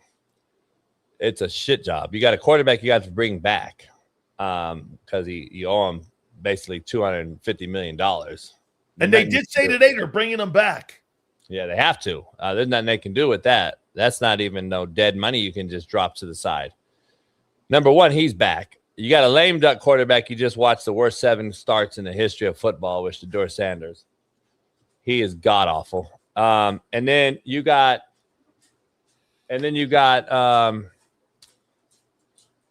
statement you made is it's because they want women in the sport, Dan. This is not a puzzle. They want to open this thing up for women to get into this thing. Why? I have no fucking clue. The word was equity. The word was equity. Oh, fuck. It's a joke, man. Listen. I can't wait. I'm going to go to fucking Macy's tonight, and I'm going to tell all these bras in the chat, hey, no, your foundation's all fucked up. You need to put that MAC makeup on a little different. I can't wait to get into that because it's funny that we don't even have our own fucking space. Make me a sandwich. I'm so tired of this shit, equity shit. Listen, they're doing that shit. I'm telling you, there's a female coach right now in Washington. She's fucking interviewing for jobs. By the way, have you ever heard of an assistant running back coach? No. No shit. But it exists in Washington. It exists in Washington with the Commanders, though. So, Dan, it's a joke. They're trying to do this shit. It's a joke. Okay, how about the Raider job? Is that a good job? No, Vegas is not a football town. Never has been, never will be, in my opinion. This is a bad move to go there. And listen, Max Crosby's a great kid, man. I've known him a long time. That dude needs. If I want to see a guy demand a fucking trade, and which I'm totally against, that's the guy I want to see. I want to see him in the playoffs. I also want to see Myles Garrett in the playoffs. I want to see these guys wreck shop in the playoffs. They're in such shitty organizations. And I'm a Pete Carroll guy, and he clearly it's past him. And I was a little bit shocked in the quick firing, but we fired these guys way too quick too, though. And that goes for Antonio Pierce, who I grew up with and played with, to Pete Carroll, to even Mayo, even though I thought Mayo was horrible. Aaron Glenn's the worst head football coach I've ever seen. How he still has a job today, I don't know. Woody Johnson. Yeah, these organizations, Cleveland, New York, Carolina's in a shitty division, so they got in by default. They just fucking lost their game and got in. It's like a group of 5, right, Coach? It's like Tulane. Like the South should be out. There should be the group of fucking 5 of this thing. Get them out. Like they're shit. Right. Because if Atlanta would have played Kirk Cousins instead of the fucking DEI that they had to play, and I like Penix, but Penix wasn't ready. They force-fed him and fired a good coach. And this guy, Raheem's a great dude. You would have played Kirk Cousins 2 weeks prior. You're the NFC South champ in the playoffs. Yep. And look, Eric Weddle's on my show every week, who played with Raheem and knows him well and coached him. He's like, dude, he wanted Kirk Cousins the whole time. You paid him $160 fucking million. Why would you even take a first-round quarterback? 2 weeks later, they turn around and draft the kid from Washington, and I'm like, that makes sense there. So let me ask you about the Atlanta job. Now, look, I know Rich McKay. Rich McKay's been moved out of the president, and I'm going to lay this out for you, and you tell me if you see a runway here. So they moved Rich McKay out of the presidency's job, and they moved him over to Arthur Blank's entertainment side. They fired the general manager. They fired the head coach. Isn't this exactly the things that Bill Belichick was fighting for prior to this hire where he said he wanted complete control? Do they go back over that now and say, hey, I know age is a little bit here, but I'm not looking at the Carolina shit. This guy's the greatest NFL coach of all time. Do you sit there if you're Arthur Blank, the owner of the Atlanta Falcons, and go, hey, Bill, if you want the gig, you can bring your people in. You did have Nick Caserio. Look at what Casario's doing in Houston. Look at what Scott Pioli did up there when they were talent evaluating. Coach, if you're Belichick is the job you want, because there are pieces there with Bijan. The guys they drafted last year, the edge rushers, you're showing signs. Is that a good job? Nah, I think the Giants is the best job available. He's coveted that job his entire life. I think the Giants job's the best because of what they have defensively and the draft that they just got. Plus, get Neighbors back with Scatterbo. You go get another dynamic, inside runner that can actually hit it and go. You got some weapons there. If Jackson Dart is the guy. And do you do in New York what they did in Chicago this offseason? Do you go cherry pick free agency wise when it comes to offensive linemen and you add that to that? And that's what you're saying? Go draft and then go cherry picking offensive line. And with the last play schedule, you might have a shot at making some noise next year. Yeah. They're not far away, man. They're not far away. But again, we fire guys so quickly. Because I'm a day ball guy, but he did it spiraled out of control for him. But you got to get an offensive guy there because you can't bring a defensive guy in. Just like the Jets. I don't know why you got a defensive guy. Listen, I've watched the Jets more than any team in football this year because my former player, Jermaine Johnson, who's a first rounder for them, is playing there. And so he's recovering. He came back after a knee surgery last year, and he's their pass rusher. And that's the worst coach team I've ever witnessed in my life. Like, they have no clue who the B-gap defender is away from 3x1 to the field. No interceptions for 17 ball games. We're running inside zone to the shade away from 3x1 because they have no fucking B-gap fitter because they're rolling to the 3x1 side and the safety, the invert is gone. And I'm like, what are they doing? But I also saw the same guy call that same defense in Detroit. And when I said he's horrible, but Detroit's offense covers him up, everybody said I was a clown. Well, listen, you played corner, you defensive coordinator, and you're the head coach, and you got 0 interceptions. You're unsound as shit up front. You got rid of Quentin Williams. Now, listen, you got rid of Sauce Gardner. By the way, great job by the female owner in Indianapolis. What a horrific trade that put them out of the playoffs. But again, we want women involved in our space. This is what you fucking get. And then hiring back 44-year-old Phillip Rivers. So, at the end of the day, she's a hard watch, by the way. I can't watch her talk. I just can't do it, Dan. This thing is so bad right now. We just want to hire whoever. If he had a cup of tea with your organization, you're going to get interviewed now. And you ain't even had the coach ever. I mean, look at Antonio Pierce about to interview with the Giants. And listen, now he's at least got his feet wet. He got it in there with the Raiders. You might as well Vegas might as well kept him, though, if you're going to fire Pete after 1 year. We keep doing this too often. I think Raheem Morris ends up in Tennessee. Huh? I think he'll get Cam Ward and kind of get that going. Yeah. I think Tampa's probably going to end up firing Bowles here. I was just going to ask you, do you think they move off of Bowles? I think so, man. I think so. I think he's lost the locker room from what I've heard. Baltimore moves off of John Harbaugh? I think so as well. I think 19 years, knowing he can't win with Lamar Jackson because Lamar just can't throw the fucking ball. What do you make of John Harbaugh going to Tampa? I could see him in actually New York or Vegas. Okay. A little better. That's the little things I've heard from some people that are on my show, but who knows? We never know how these things are. I think after 19 years, it's going to do an Andy Reid in Philly and say, I'm going to refresh and do this thing. And I wouldn't be shocked if Tomlin leaves either if they're a first-round exit. And he goes to TV probably, right? Yeah, I can see that. Sean King, who's on my show, he said to tell you what's up. Hey, man, I love the guy. Sean told me, though, he's heard from birdies in his ear that the Raiders offered the first overall pick for Mike Tomlin.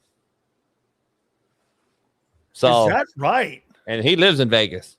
So I don't know. It's going to be very interesting. If Pittsburgh decides to move from Tomlin, I think Tomlin's probably tired of hearing all the noise every year after, even though he's won another 10 games.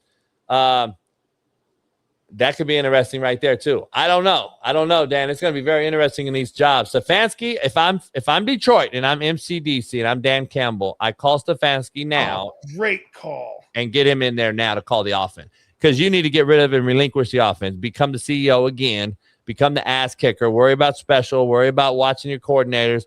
Worry about the culture. Get that back going. Get Stefanski in there in Detroit as offensive coordinator. Take that off your plate. That's what I would do first.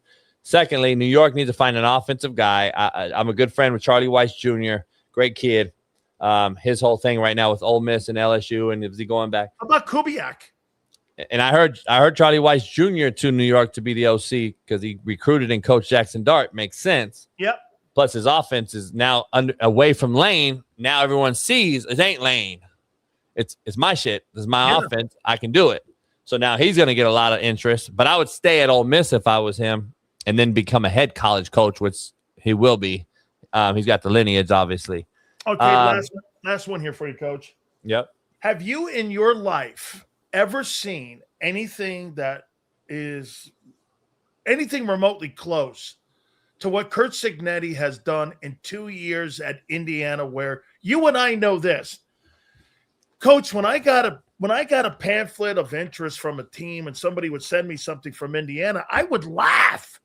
I go like this. I'm not going to Bloomington. I signed there out of high school. 10 games. I signed there out of high school. Did you? Again. From LA. I was a Prop 48 guy and went there when they had the white boy running back who was Big Ten Player of the Year, Alex Smith. Huh? 93, 94. Yeah, he was a badass. He tripped me on my visit. I saw my very first college football game. There was a running back by the name of Mark Harkrader that was like there, and I Lee Corso was the head coach, and I'm a little older than you, so that was my first time. But I mean, Coach, have you ever seen anything what Cignetti's doing in 2 years? Nah, I just don't know. You know, you saw the kid. You saw UConn, how he kind of changed it with the portal. Oh, Jim Calhoun. The kid now. Mora. Hurley. Oh yeah, that's right, Bobby Hurley. Danny, yeah, in hoops. Yes, Danny. So he won 2 in a row, and now they're probably looking to win another one again. He kind of figured out this portal. Cignetti, I think, has used a similar fashion, and he's done it in a similar way, and he's figured it out. Here's the interesting part, though, that A.J. McCarron made on my show today. Bama, 3-time national champion quarterback. Now he's a new UFL head coach for the Stallions in Birmingham. He was like, listen, Bama got our ass whipped by Indiana because we have a bunch of younger guys getting millions of dollars on NIL when they have never earned anything. Cignetti, it's going to be interesting to watch this point. You brought a bunch of guys from James Madison over that didn't get a lot of money. 17 dudes. And now they're older, not getting millions, but they aspire to get millions. There's a difference when you pay a 17, 18-year-old millions of dollars already and haven't done shit, busted a grape in a fruit fight, versus guys who are hungry as shit who want to get that money, who have earned it and gone through the James Madison, comes to Indiana, and now grinded it out for the money. You saw it in that Indiana game. You saw them take the wheel out of them and say, you motherfuckers are overpaid under-deliverers. And up front, Indiana dominated, and it ended up showing why that game was what it was. I don't know if Cignetti – the interesting part is going to see, can Cignetti figure that out now with new blood? And listen, he's already got a big-time wideout for Michigan State. He's already got some guys in the portal.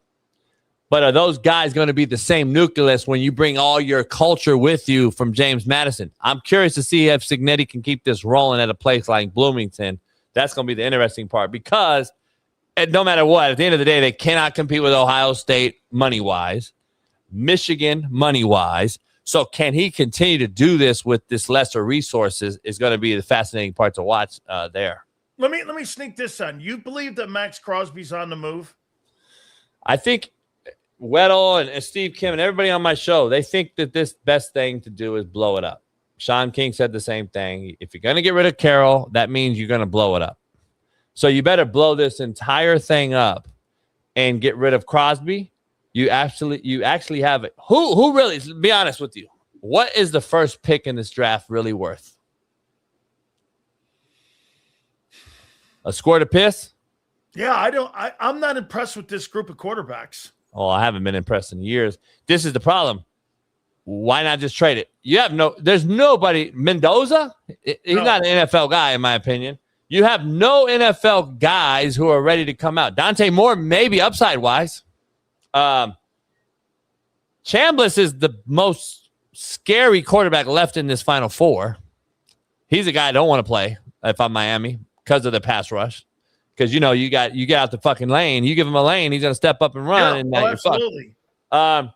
Mendoza is a good ball spinner in a system that he understands, and he knows where to go with the football. He's a fifth-rounder at best. But he's another Shedeur Sanders.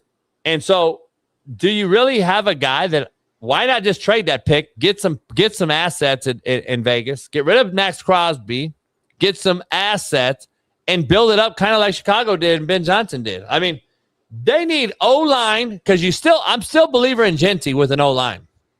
Okay. You got Brock Bowers, so you have an elite tight end game changer. Player. You have zero weapons other than that. Zero on your whole roster. So you need to go get some defense, O-line, and a quarterback. And that you got to do those things somehow and get rid of number one, get a couple picks in that, and then get rid of Max. Let Max go seek it. Because they're not going to play a playoff team next year either, Dan. So Max, you're wasting Max's whole career. When we're done with this, we're going to look at this and say, has the Cincinnati Bengals wasted Joe Burrow? And have the Raiders completely wasted Max Crosby? And you can ask Myles Garrett in Cleveland as well. So, listen, we got to get those guys for the NFL's sake. We're so DEI and equity and fucking inclusion. Why are we getting these guys to playoff teams then? That's right. Like we let everybody else demand a trade. Why we can't let these guys play? We want to see these guys in the playoffs if we're so worried about fucking females coaching. Absolutely, Coach. Tell the folks where they can find you, my good friend. Man, we're 6 to 9 in the morning on the West Coast, on YouTube, on the Coach AB Show with Big Smitty, and we're everywhere else. Long Beach, baby, right? Hey, Compton, Long Beach. Hey, everybody. Hey, Steve, whatever your nobody name is, Google me, bitch.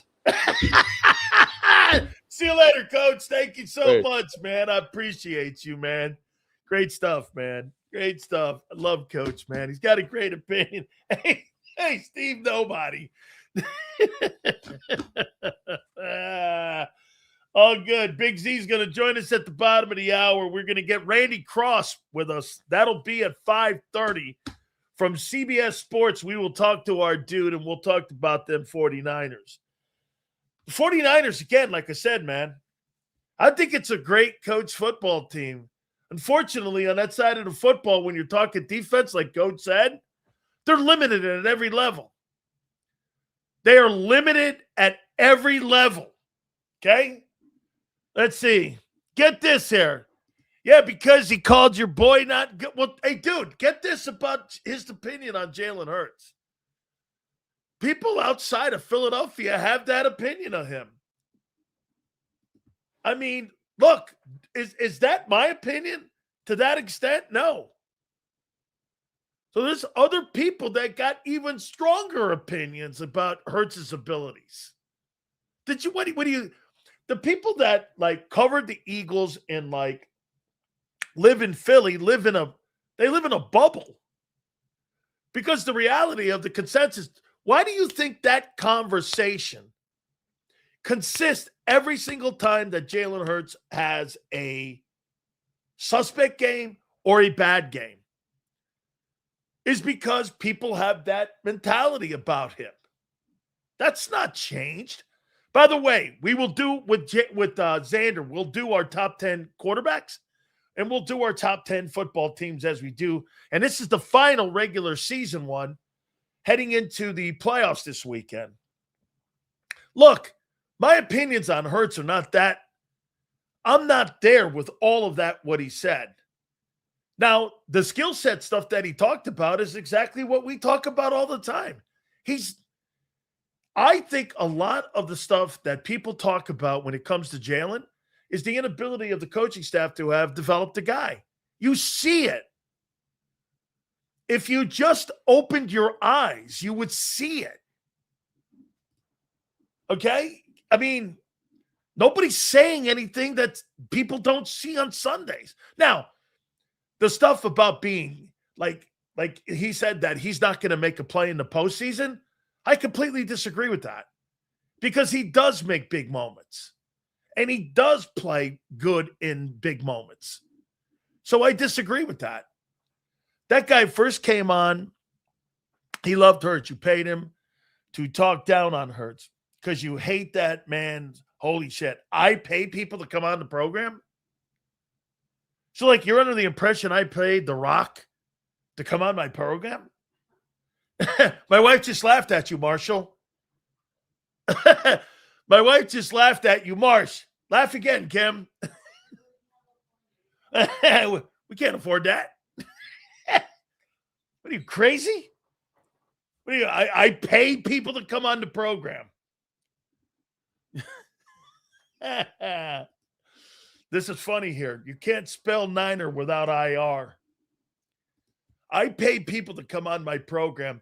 That's like somebody telling me that I have a burner account. I have a burner account. You don't have the money. Yes, correct. I'm like you guys. I'm a working man. These guys are hurt. Listen, I never said that. Hurtsaholics drunk off the buka. Yeah. Hurts will win another one. So you give a guy credit for a team accomplishment. Congratulations to you, man. I guess the quarterback gets the cup. If the team wins the Super Bowl, the quarterback gets the accomplishment. I guess so. That's how fans see it, for sure. It says if you pay people, then I'm Jalen. I've never paid anybody to come on my program. The years in radio and the years that I'm doing this now, I've never paid anybody in my entire life. I'm not talking about the Rock Sills. Hey, Kim, how you doing? All I know is that guy changed his perspective on Hurts. I think a little bit. I think when he first came on, he liked his winning. It's not what I heard the last time he just came on here. Absolutely. Marsh, I'm gonna side on you with that. Because I did hear good things when he first came on. I did hear that. I'm going to go with you there, Marsh. Listen, it's going to be an interesting postseason. It could be anybody. Absolutely. Absolutely, man. Yeah, you know what I paid you in? I paid you in Howie Roseman knee pads because you wanted a pair for Christmas, so we sent it to him. We sent him a pair of Howie Roseman knee pads. But you got to walk on your knees and crawl on your knees, M. Reyes, like you always do. Remember, you have to have the guppy mouth open, when you're under his desk for numerous things. Marsh, you can't make. Oh, my God. I bet Sills would give Josh Allen credit if he wins a Super Bowl and say it's because he's the best player on the field. He is the best player on the field. And would I give him credit for winning a Super Bowl? Josh Allen doesn't need credit for being a great football player. He already is. He carries the entire franchise on his back. They're limited on defense. They got a really good running back, and they got him. And that's all they got. There's no A.J. Brown. There's no Devontae Smith on that football team. You know what Senor ignores? He thinks that because Josh Allen's an NFL player that he has the same talent upstairs and on the field that Josh Allen does. You can't even name a wide receiver that plays there. There's not one wide receiver on that football team with over 400, 500 yards receiving. There's nobody. Kincaid's decent. There's nothing on that football team like you have. Let me say this to you. Here, go here. Every single year, the Buffalo Bills overachieve with that roster. This year, the Eagles underachieved with their roster. Would you not agree? Not roster, offense. Here, you think the Eagles underachieved this year with that personnel that you have? Yes or no? Yes or no? Senor thinks that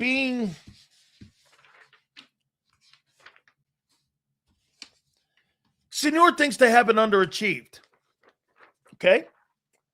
So he's good with the Eagles being, 24th in total offense with a $200 million payroll.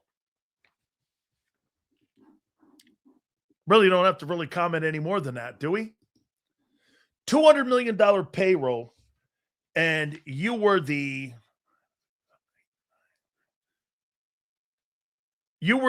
eighth worst offense in football.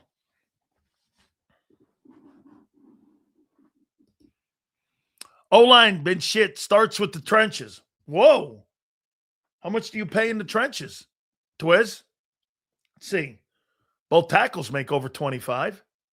Where's 50? Your guard and your center make 40 combined. There's $90 million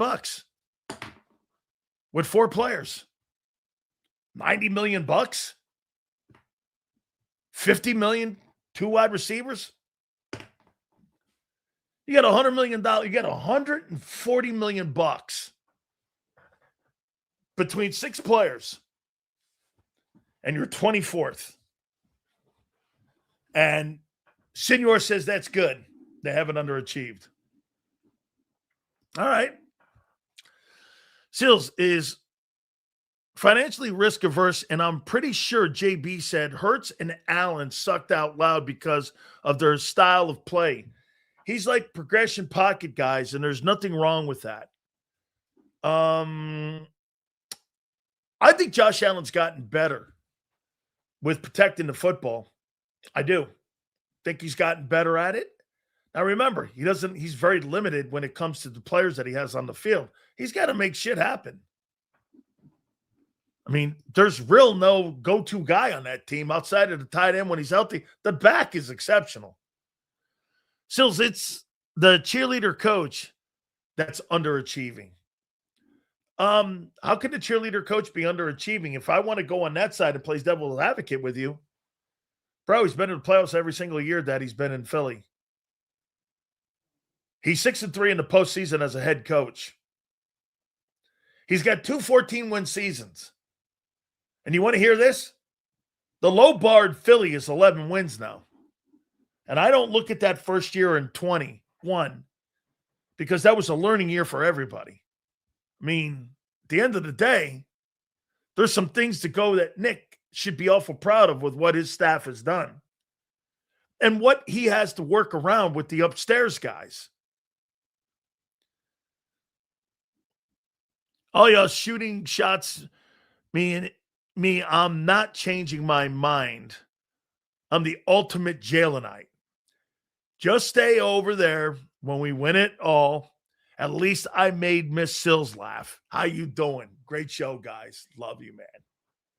Yeah, my wife laughed. Yeah. Yes, you did, Marsh. Marsh's one of my favorite people, man. Thank you, dude. Thank you for supporting us, man. Appreciate that. Really. You're really dope. Winning a Super Bowl with Hurts proves nothing of Hurts, but it does the team. Well, the quarterback's going to get the love for that, though, dude. When you talk about the 4-time Super Bowl champion 49ers, you talk about Joe Montana. When you talk about the 6-time Super Bowl champion Patriots, nobody's talking about Julian Edelman. you know what I mean? Right? Nobody's going to go like this. Well, they won all them Super Bowls up there because of, like, Adam Vinatieri. Now, they did win a couple of them early because of that, dude.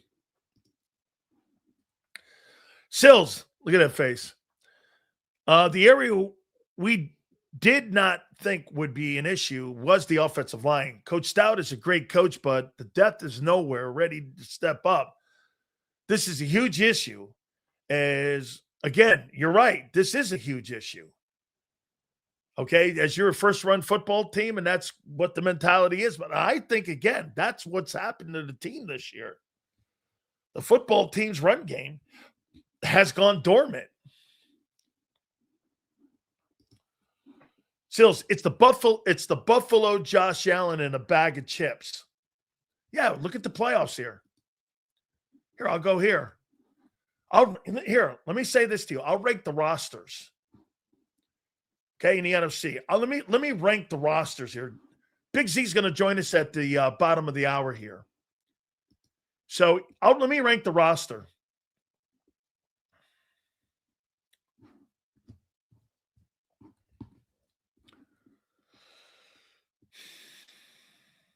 Overall rosters on the NFC side.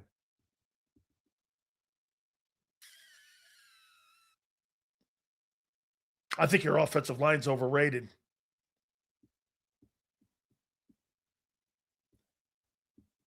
I think the running back has been average this year. I think the passing game's been average, but still effective. Your defense, Phillips, Carter, Davis, Bond, Jahad Campbell, Jacoby, even Trotter,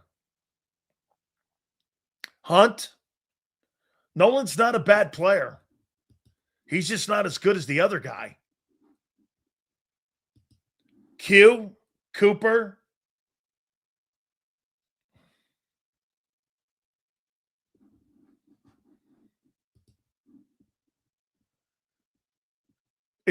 It's an underachieving best roster in the playoffs. I'll put Eagles 1 here.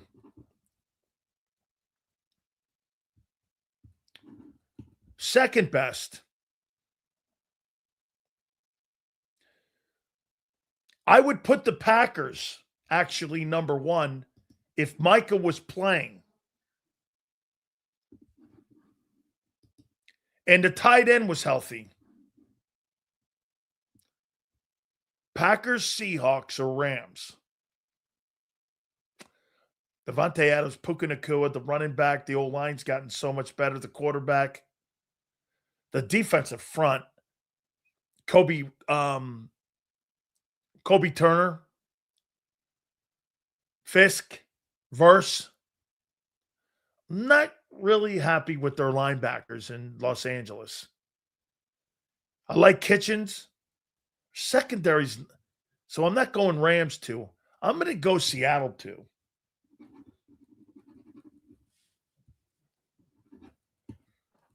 Okay. Now, if I go just based on that, the NFC Championship game should be Eagles and Seattle in Seattle. If I'm going off of the best rosters in the NFC, the championship game should be in Seattle. Okay. Now, I'm not saying that's how it's going to play out. I'm just saying those are the best rosters. In the AFC,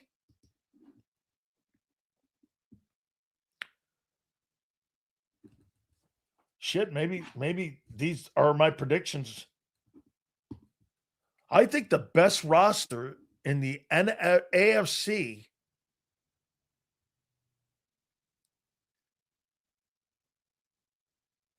I don't think the Patriots have the best roster.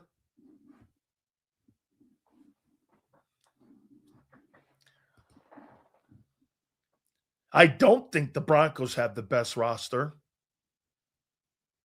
I got to tell you, man, rosters alone, I got Jags and Texans.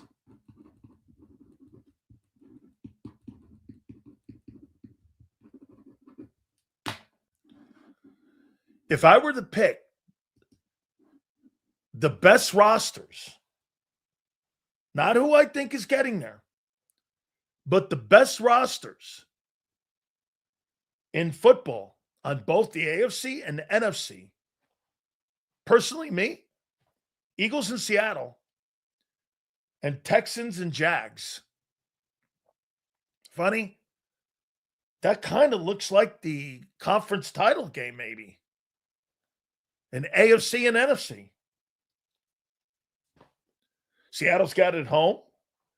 They've got the best roster of anybody, or the second best roster, probably in the NFC. You know, the Eagles, all the things we said about their offense, they still managed to get it done. So that's why, to me, I mean, you could say whatever you want about it not performing to its expectations, but, I mean, they still won 11 ball games. And that seems to be the benchmark for not a great year. Get this. The New York Jets would kill for that. I mean, they would kill for an 11-win year. The Browns would kill for that. Okay? Right? So let's do one more here. Watch this one. Let me pick the best defenses. NFC.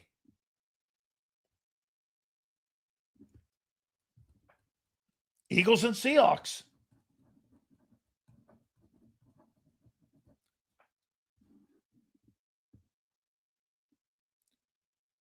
AFC. That's Broncos and Texans.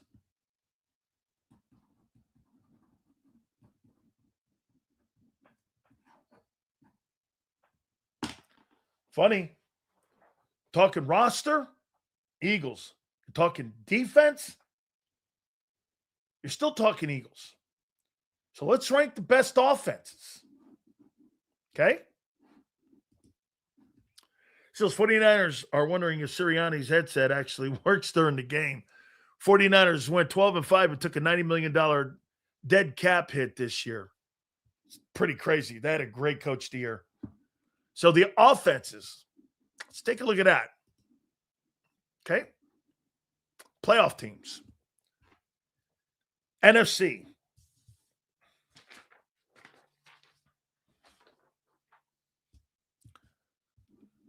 Rams.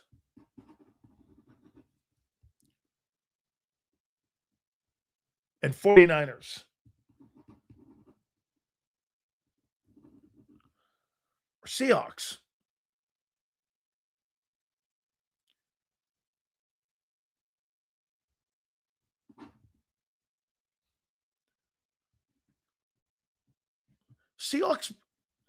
Would Seahawks better offensively than the Rams? Whose offense would I trust more, Seahawks or Rams? I'm going to trust the Rams because of Stafford. 49ers or Seahawks? Purdy? Who do you trust more, Purdy or Darnold? Purdy's been to a Super Bowl. I'm going 49ers here.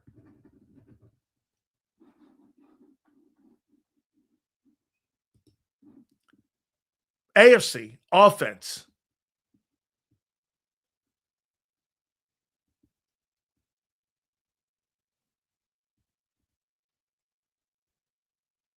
Patriots.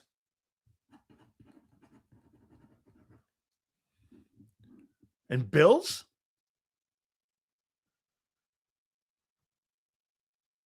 Patriots and Bills. No. Patriots, Chargers.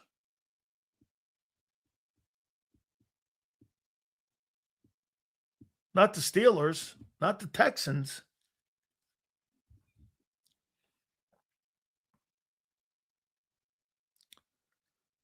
Patriots and the Jags. Dude, if I had to pick teams to get to the playoffs in the AFC, I had to pick teams. Boy, Eagles and Seahawks, and Jags and Texans. That kind of sounds like it, doesn't it? Right? I mean, it's kind of where you would go.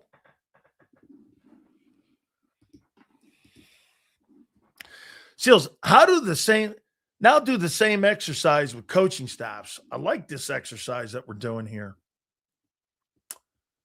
49. Who is the best play caller on the NFC side? Well, it's Kyle Shanahan. Shanahan?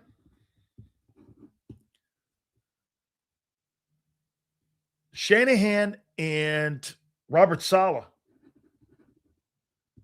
McVay and Chris Shula.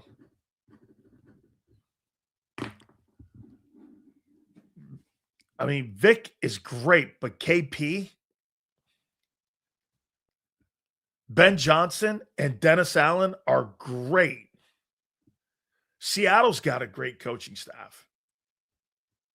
I think don't be shocked if Matt LaFleur gets a little heat if they lose. Boy, man. Eagles, Seahawks, Jags, and Texans. Randy Cross, the owner of 3 Super Bowls, is going to be with us. That'll be at 5:30. Okay. I wonder what Xander thinks. Best rosters. By the way, we're going to do our top 10 teams and our top quarterbacks. Best rosters in the NFC and the AFC. I wrote down Eagles, Seahawks, and Jags, Texans. That could be your conference championship teams. All right. So without further ado, guys kicking ass down there at Birds 365. Without further ado, we bring in our friend Big Z, Xander Krause. He joins us now. What's up, Sileo? How you doing, brother? What do you think, man? Best rosters in the NFC and AFC. Yeah, it's tough. I mean, you're hitting me with it. I just was making my top 10s, and they're tough too, aren't they? God bless it. I had a tough I mean, time. I don't like my list. I don't like either of them, but I don't know how to change them. I mean, I gassed the Eagles up this week because I don't like putting teams ahead of them. But best rosters. Best rosters in the playoffs, the playoff teams. You know what's funny? If the 49ers were healthy, make an argument that they have one of the better rosters. Now, they're not healthy, so that you can't. That's Eagles right. probably. Seahawks, pretty good roster. Excellent. Rams. Yep. And then I'd probably go Broncos and Patriots, top in the AFC. I got Jags and Texans over there. I like Jags. I don't know about Texans, bro. That offense, I do not like that offense. Man, they went 0-3, and then they went on a run where went 12-5. I know. But, you know, what's the difference? They went 0-3 in September. We went 3-0 in September. You don't give the Eagles any shit. You don't give the Eagles any credit. Can't give the 49ers or whatever. Is my internet going? Is that my internet or is that Sills' internet?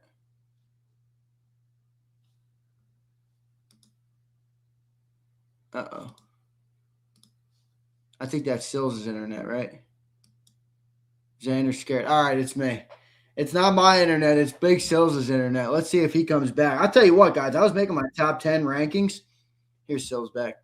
Not easy to do here today. Let's get Sills back in here. So what happened? So I apologize about that, guys. So again, what is I mean, it's not at all easy here to look at this. And I would say this to you, Xander, that I could see Seahawks and Eagles in the NFC Championship game.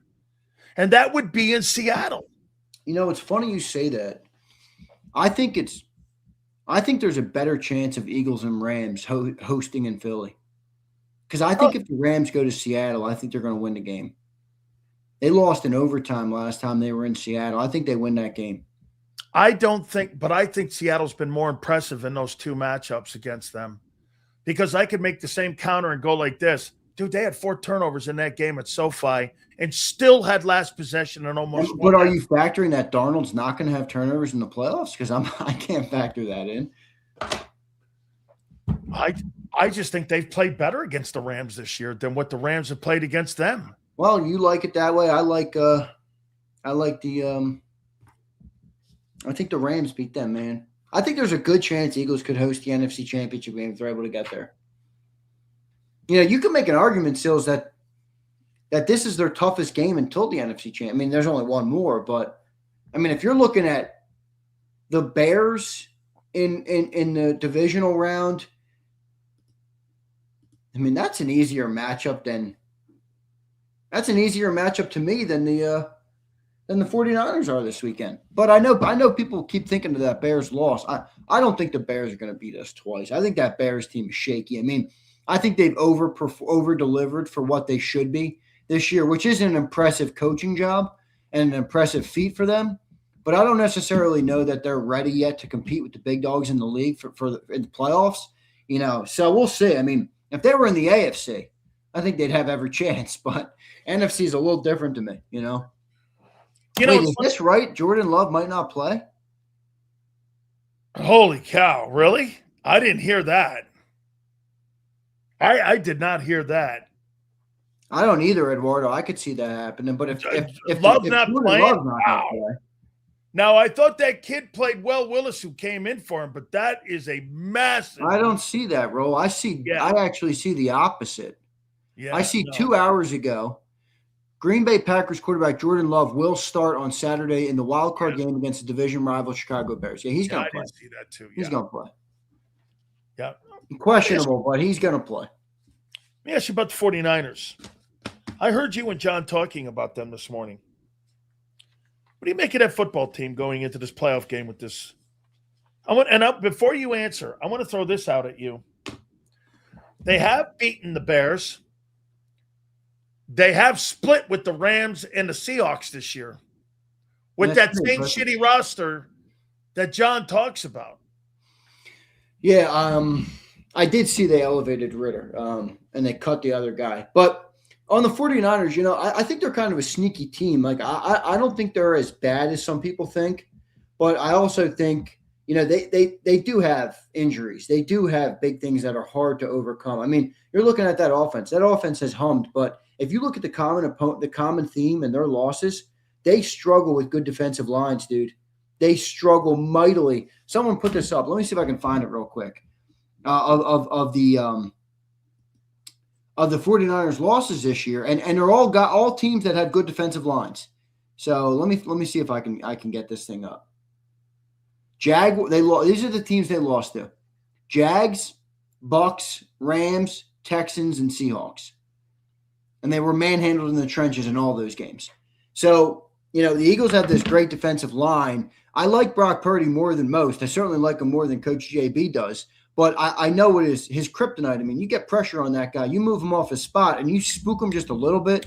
He's a completely different quarterback. And, I think he'll give you some takeaway or some turnovers. So I think they're a good team, dude. I do. I've been telling you, I think they're a good team. I think Christian McCaffrey's great. George Kittle's great. Purdy's I think good. the last month of the season, you've been kind of selling me on them. Yeah, I mean, the Seahawks kind of changed my perspective a little bit. They really throttled that offense. But I think they're a good team. And then my question becomes, less about that chess match and more about if the Eagles can handle their business, and I don't mean defensively, if the Eagles can do what they should do to a team that doesn't have one starting linebacker left.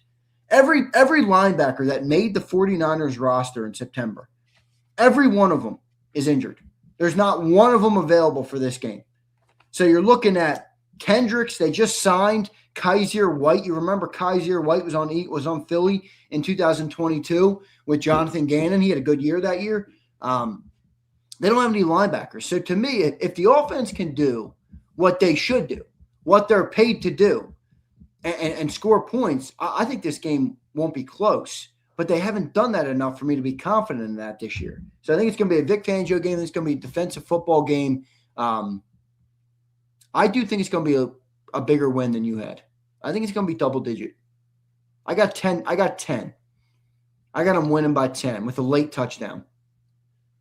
I saw 4 starters out in that Chicago game, and it didn't matter that you guys couldn't take advantage of them. Boy, you love the Chicago game, man. You keep Yeah, bringing because it up, man. yeah, I do. I like that. I like that Chicago game, and I like the Cowboys comeback from 21 down. I like that game too. Well, what they did. The thing that I agree with you on it, and John just, me and John see this very differently. But if you look at the Eagles, like last, 8 games, really since Jalen Phillips showed up, and the defense has been amazing.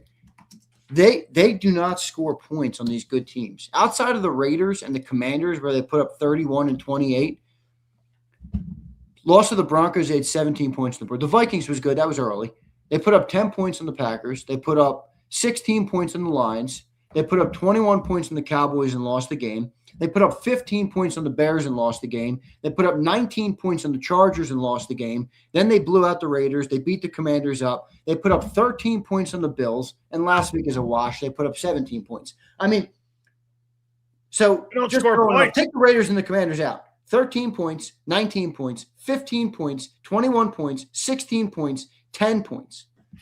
Man, that's the output that the Eagles offense has given you in the meaningful games back into the year. Thin margins, yeah. Man. But this Niners defense is not good, man. Okay, now I started my show out, and I want to see if you agree with this. Do you think the 5 months of the NFL season at all matters on forming an identity of what your football team is, or do you believe that because of the things that you've done in the past, that erases all that 5 months of hard work?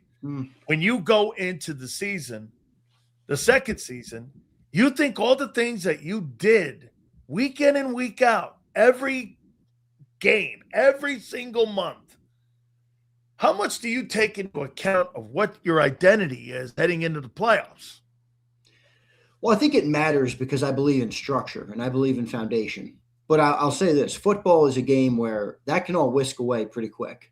Where a personality of a game might take you one way, or a defense might take you one way, or an offense who's struggling might take you one way, or if Saquon Barkley gets bottled up, So football is very different. I believe in foundation and structure. I do. I think it's important. I think the best teams should have it. I think when the going gets tough, or you're in a tough spot, you got to know what you want to do and how to do it. And I think that's an important thing. But I will also acknowledge, the way the Eagles won the Super Bowl last year, in that game specifically, they didn't run the ball. That was their offensive bread and butter all year. Now, defensively, it was what they were doing.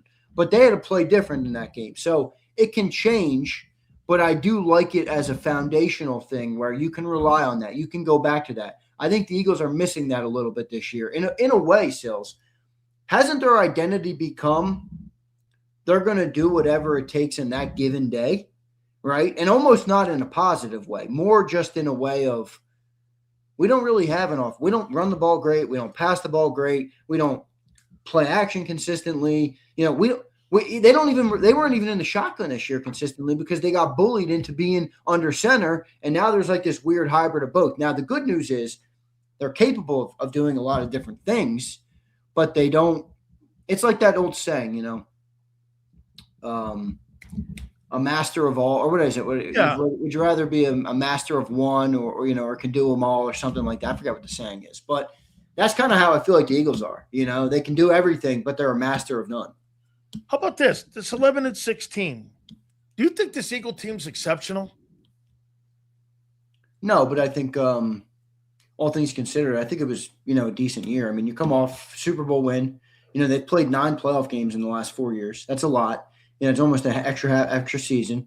You have no back-to-back home games this year. You have 6 primetime games. You play on 5 different days of the week.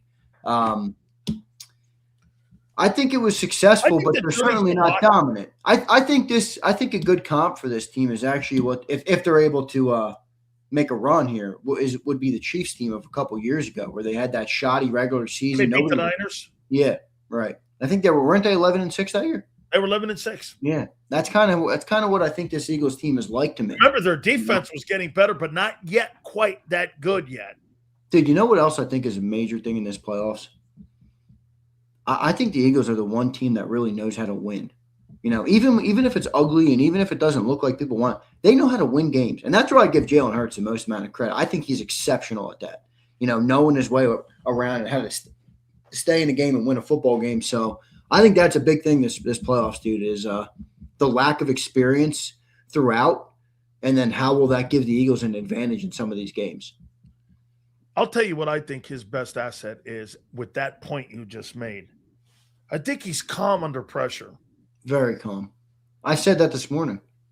Oh, I admire that as a man. I mean, in anything in life. I don't like people that shake in the moment. I hate that shit. Agreed, man. Agreed. That's big. I want to know when adversity's in your window, man. Do you see through the smoke? Like Nick says, right? So here, and the reason I asked you if you thought this team was exceptional, you look down at it and you look the final numbers for the 17 games that they played. I mean, they were 24th in total offense. They were 23rd in passing. For the talent level on that side of the ball, I mean, you're mean to tell me that you're the 9th worst passing attack in pro football, and that you're the total offense, you're the you're like the 8th worst offense in football. I like how you inverted it. Instead of saying like they're the 22nd or the 23rd, you go 8th worst instead of just saying they're the 20th. It's a skill. I'm aware. Yeah. But as I ask you this and say this, don't you think that offense has regressed from a year ago? Total offense. Well, they can't run the ball. Oh, no, wait. And not being able to pass the ball and run. Well, do you think they're a better passing team than they were last year? A little bit. I mean, they were 27th or 23rd now. But here, so look, 24th. And last year, I believe, if I'm not mistaken, total offense-wise, I think you guys were 8th, maybe higher. You were you're not good in passing, but you were 2nd in rushing. You were 4th in scoring points. You're 19th now. Red zone, you're 1, which is excellent. And last year in 3rd down, you were really good. Now, as I like to put it, you're the 8th worst team in 3rd down. How did you walk backwards? Does it really all stem from the rushing attack? It does, because, he had such an amazing year last year. It's so hard to duplicate that. I mean, I like my guy, Roll Philly here, and this is what I've kind of come around to. And I know I've been critical of the team a lot this year, which is fine, how I felt in the moment. But I'm not saying it was good. Hurts threw for most touchdowns in his career. Saquon over 1K, which isn't that great of a feat, but it's good considering the 2K last year. AJ and Smitty both over 1K, and Goddard has a career year. Yeah, it wasn't great, and they could be achieving a lot more. But I don't think it was as bad as maybe we think it was. So the year that you watched this year, week to week, you didn't think they had a bad year offensively? Well, they really sucked with 3 and outs, How did your eyeball test see the offense this year? My eyeball test is that they struggle on offense bad. That's what my eyeball test tells me. And they're a way better defense than the statistics show. Way better. Yeah. So that's what my eyeball test tells me. But, again, and hey, if you want to call me a homer or anybody, whatever, fuck it. I don't care. This team has done enough in the last 4 years, though, to make me believe in them. They do. I don't give a shit. I know I've been critical. This team has had a lot of success, Sills, in Eagles era of football. They have had a lot of success. There's not another quarterback in the playoffs that's been to the playoffs every single year he's been a starting quarterback. So you think having you think having a lot of years of success helps you, and it doesn't hurt you like it did the Kansas City Chiefs as they fell apart at the end? Depends who you are. I think we're one of the things that Howie did with this roster, which I love, and I loved since he was doing it, was not only has he gotten talented players, but he's gotten players that, have won at every level of their life, and Jalen Carter, Jordan Davis, these guys were winning national championships. Jalen Hurts is playing in the playoffs every single year in his college career. Devontae Smith, Heisman winner, multiple national champion. These guys are all dudes that have, and that winning is Cooper DeJean was a captain on his Iowa team. All that, yeah. Right. So, I mean, you get a lot of those players here, and I think this team is built to play late in the year. Now, my question is, like, let's just say they make a Super Bowl run this year. Like, you're talking about 13 games extra in the last 5 years. It's like an extra season, which is why I think, they got to have some lenience. I mean, I don't know. My thing with the offense this year is I just believe that they underperform for what they have. But I don't know, man. I have this weird feeling right now that Jalen Hurts is going to have an amazing fucking game on Sunday. I really do. I think he's going to have a baller game on Sunday. And I think he's going to need it. And then I think you're going to go defensive in that second game. I think the defense is going to really strangle, probably the Bears. It will probably be, but we'll see. And that's how I think it's going to go. And then the NFC Championship game, that's where I think you're in toss-up territory. Whatever the ball bounces your way, I think is who and wherever the game is, too, because that's going to play a factor. Well, if it's in Philly, that's a big advantage. The Eagles have never lost a playoff game with Nick Sirianni and Jalen Hurts in Philadelphia. That's correct. And you've never gone to the playoffs without hosting the NFC title game. Correct. Or Super Bowl, excuse me. Super Bowl, yep. Never gone to the Super Bowl here. All right. You know what? I'll say one thing about the Jalen Hurts era here. It's been a massive success for the pick. Oh, in spades. I mean, and by the way, I'll make a comment here even further. Forget the pick. It's been a massive success for the contract. Yeah. It's a $50 million contract. It's a $50 million contract. We got a Super Bowl ring. We've won the NFC twice. If he never does anything again. I mean, look, I get it. It's not always perfect. Tanner, if he never does anything again, it's the most successful era in the history of the franchise. Agreed. Easily. Yeah, I don't even think it's close. So that's pretty impressive, man. The guy does deserve credit for that. The second round pick who was not drafted to be the main wheel driver has had the success. If he never does anything else again, it's been one of the greatest picks in the history of the franchise. I agree completely. Yep. And in a way, it was a little bit lucky, which is okay. The Brady pick was lucky too, though. Sometimes it's better to be lucky than good. Yeah. Right. Look, Seattle's pick was lucky with Russell Wilson. Yeah, it's true. I mean, the third rounder? Third round pick. The Brady pick was lucky.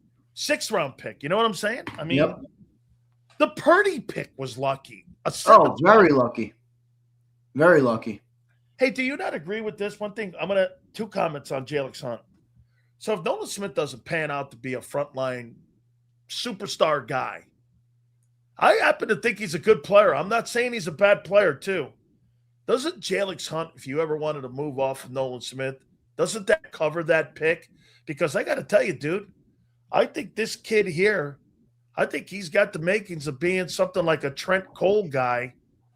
And somewhere in that Trent Cole room where I think Trent Cole was a hell of a player, man. Trent Cole was a fucking nasty good player, bro. Dude, he was a really good player. Yeah, I'm not going to go Trent Cole, but Trent Cole was a fucking beast, dude. He was. Trent Cole was an absolute beast. Look, I like Jalix. I don't think they're going to pay Nolan actually because of Jalix. And it's not – I don't say that as more of a criticism of Nolan, more that – I mean, if you look at who they got to pay, like, guys, they're not going to be able to pay everybody. So, like, Jalen Carter's getting paid, right? We all agree. Yes. Jordan Davis, most likely getting paid. I would think so. Yes. Cooper and Quinn are a little bit out. They're going to get paid. Bond's already paid. Are they going to bring back Reed? I'm not sure what they do there. Ajomo, probably not. Jalen Phillips, you guys paying Jalen Phillips? I'm paying Jalen Phillips. All right, so I just named 3 guys on defense that need to get paid this summer. Not next summer, this summer. Jalen Carter, Jordan Davis, and Jalen Phillips. Like, they can't pay Nolan Smith if they're going to – I think they'd rather wait, pay Jalix Hunt, and get somebody to be the third edge rusher behind Jalix in the draft and let Nolan walk. That's how I think it would play out. Now, I don't know that for sure. Hey, look, maybe Nolan emerges and, he looks like a guy you can't let go. Who knows? Well, can I play a game with you here for a second before we do our top 10 teams and top 10 quarterbacks? All right. Let's play with me. Play along with me, Xander. Say Drew Rosenhaus is being a dickhead. Wants this guy $35 million, whatever bucks. Oh, he's Jalen done. Phillips. Yeah, right? Oh, Phillips. Is he Phillips' agent? Yeah. That's going to get tough quick. Okay. Yeah, he is. Well, remember. And I know he's going to command a lot of dough. Does this happen too? What if Howie goes to him and says, you got Carter and you got Phillips? Either way, you're getting 2%. I'll get you 60. Whatever the percentage is. I'll get you $64 million between the two of them or whatever, something like that. Give me 35 for Carter and 29 for Phillips. He's also Max Crosby's agent. Fuck so Max I want to Crosby. place. We don't need him. Well, I'm good you on may that. need him if you play hardball and Jalen Phillips doesn't sign in Philly. If Phillips leaves, I'll consider it. I don't want him if Phillips is back. Nope. I'd rather have. I'm not saying both. I'm taking the good interior though all day. I want to keep a great interior defensive line. I don't think it's going to be that easy signing Jalen Phillips is my point. I know those people down there. Well, then we'll do what we did this year. We'll make a trade next year. We'll have to do something. So be it. I'd rather pay. If you ask me right now. You wouldn't want Max Crosby. I would if it made sense. Not though. I wouldn't give up Jalen Carter or Jordan Davis to get him. He's making 28. You're going to pay 28 anyway. If you rank these three signings for the Eagles, priorities. Carter, Davis, and Phillips. Carter.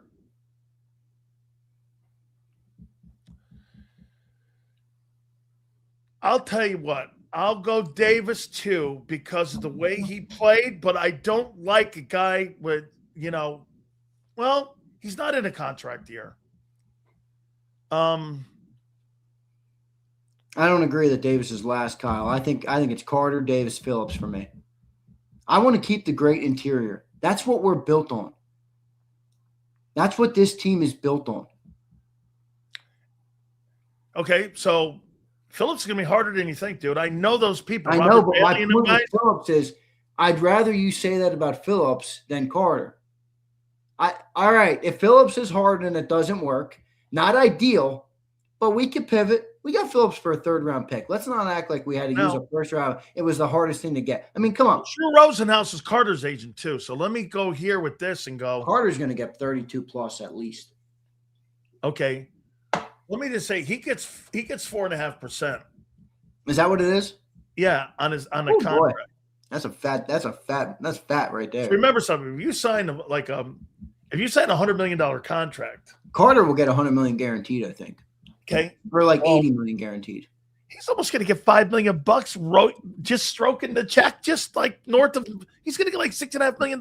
Yeah. For Rosenhaus. That's on one dude. Rosenhaus could come away with two dudes that you signed in Philadelphia with $13 million in his pocket. He's not looking to ruin relationships.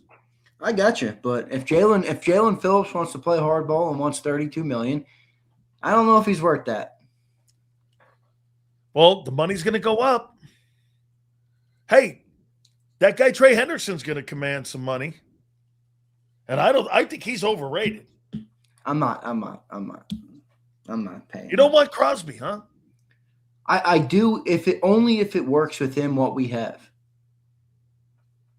Only if it works with him what we have. He's got a pretty long contract where the only guy I was willing to blow it up for was Miles. It's the guy in Cleveland. It's the guy in Cleveland. Anybody else will make it work. Hey, you're talking an historic player. I get it. I mean, this guy Trey Hendrickson. I mean, he's a solid. I think he's overrated. Yeah, that guy is that's like two different planets. Oh, completely. Myles Garrett and Trey Hendrickson. I actually think Jalen Phillips is better than him. Jalen Phillips is a good player. The question with Jalen Phillips is the health. Yes. Now he had a full season this year, which is good. But yeah. So I said something to you, and I wonder what you thought of it. And so we'll tell everyone because I kind of said it too. I think Jalix Hunt's going to be a big player in this game on Sunday. Yeah, I think because you're right. He can do so many things. What are you more impressed with? His versatility? I mean, is he not the most versatile player out there on the field that you have on defense right now? He is. Well, Coop. Well, I saw Coop play corner, and I didn't know. I'm like, he was pretty good in corner. Who was he playing against? Pickens. Pickens got him once on that deep ball, and everybody's acting like he got fucking burned. I thought Pickens had 180 yards in that game. Yeah, but he was only on him for a couple plays. Okay. Yeah, all right. I mean, he had those two, gave up 2 big catches. But, I mean, Coop This guy led your team in picks and You ever sacks. seen a cornerback tackle like Cooper DeJean? No. I mean, that fucking dude is laying Derrick Henry out in the open field. That dude's versatile. Zach Bond's versatile, too. Jahad Campbell is sneaky versatile. No, I as a corner tackler, the only guys that I can think of, this is going to be crazy when I say this, like Darrell Revis, like those guys, another guy, Aeneas Williams, these are Hall of Fame fuckers, man. Yeah. Aeneas Williams, like, Stephon Gilmore didn't even tackle like that. I mean, Stephon Gilmore, no, yeah. He didn't, but he's a good tackler, actually, but he's not he was the defensive player of the year. Yeah, he's a damn good player. I liked his he was one of those guys that I enjoyed like watching get old because he was so good. Like, he was so consistent even when he was an older player. You want to do the top 10 teams now? Guys, hit the like button. I got it. I don't like mine, but whatever. Yeah. All right. I'll go first here. I'll do the top. You doing teams or quarterbacks first? Do teams first. All right. Okay. All right. Guys, hit the like button. Appreciate you guys. Randy Cross will join us at 5:30 Eastern.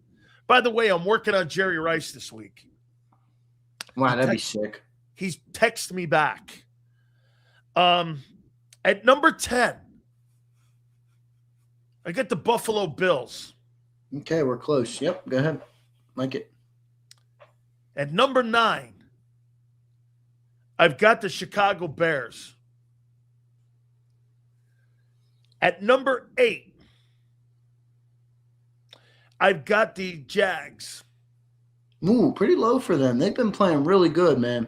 Okay. At number 7, the only reason I got them above this team is because I think their defense is better. I got the Texans at 7. Okay. At number 6, I got the Eagles. At number 5, I've got the Rams. At number 4, I've got the Seahawks. At number 3, I've got the Patriots. At number 2, I've got the Broncos. And at number 1, I got the East. Let's see. I missed the team here. You missed one. Yeah, I was going to say. You missed the 49ers. You don't have the 49ers on there? Here, let me do that again here because I got the Seahawks 1, 2, 3, 4. Yeah, I've got the Seahawks twice. So at 4, let me move this around here. Oh, don't tell me you're putting the 49ers too far. If you want to rework it, I'll give you mine. No. Yeah, go ahead, do yours because I put the Seahawks twice. All right, you can rework yours. All right, this is mine. Number 10, I have the Bears right below the Bills. So me and you invert our 9 and 10. I got the Bills 9. So you had the Bills 10 and the Bears 9. I have the Bears 10 and the Bills 9. Okay. Number 8, I got the 49ers. Number 7, I have the Houston Texans. Number 6, I got the Philadelphia Eagles. Number 5, I got the Jacksonville Jaguars. I think you're sleeping on them a bit. They've been playing some really good ball sales, both sides of the ball too. Number 4, I got the Denver Broncos. Number 3, I got the LA Rams. And number 2, I got the New England Patriots. And number 1, I got the Seattle Seahawks. Okay. I've reworked it. I got at 10, I got the Bills. At 9, I got the Bears. At 8, I got the Jags. At 7, I got the Texans. At 6, I got the Niners. At 5, I've got the Eagles. At 4, I've got the Rams. At 3, I've got the Patriots. At 2, I've got the Broncos. And 1, I've got the Seahawks. That's my top 10. I like yours. I like yours. The Jags real quick, one more time. I had Seahawks 1, Patriots 2, Rams 3, Broncos 4, Jags 5, Eagles 6, Texans 7, 49ers 8th, Bills 9th, and the Bears 10th. Okay. I like your list a lot. I feel like I hit it pretty close to how it is right now. Yeah, it is. It's a parity-driven league, so it's kind of tough to, Okay, I'm going to do my quarterbacks now. I'm going to make one change here and put it here because I hate Sam Darnold. He's on my list. Hey, but I can't deny him. So here's my top 10 quarterbacks. Number 10, Bo Nix. By the way, this is the final list of the regular season. Bo Nix did not make my list. The next week will be the playoffs. I left Bo Flicks off my list. Bo Nix is number 10. And number 9, I got Trevor Lawrence. At number 8. Wait, you're not buying the Jags much. I want to see him do it. I mean, you hit them pretty low. And the only reason I had the Eagles lower than you on my list because I had the Jags higher. I think you ought to watch that. But I like your list better. I like your list better than mine. All right, go ahead. Sorry to cut you. You got Lawrence 9. Lawrence 9. I got Justin Herbert 8. Jared Goff 7. Caleb Williams 6. Remember, this is regular season. That's pretty high, but okay, go ahead. I got Sam Darnold 5. Dak 4. I've got Josh Allen 3. Drake May 2. And Matthew Stafford 1. This is 2025. Closing out. I wonder if I should have left off a certain name that I put on here.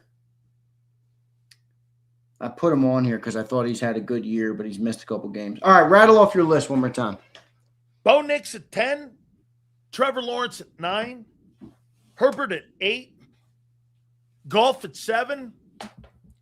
Williams at 6. Darnold at 5. Dak at 4. Josh Allen 3. Drake May 2. Matthew Stafford 1. See, I like your quarterback list better than mine. Now, but I would regular season ending. I would switch Trevor and Caleb on your list, and that would be money to me. All right, here's mine. Okay. And now that I'm looking at it, I don't love it.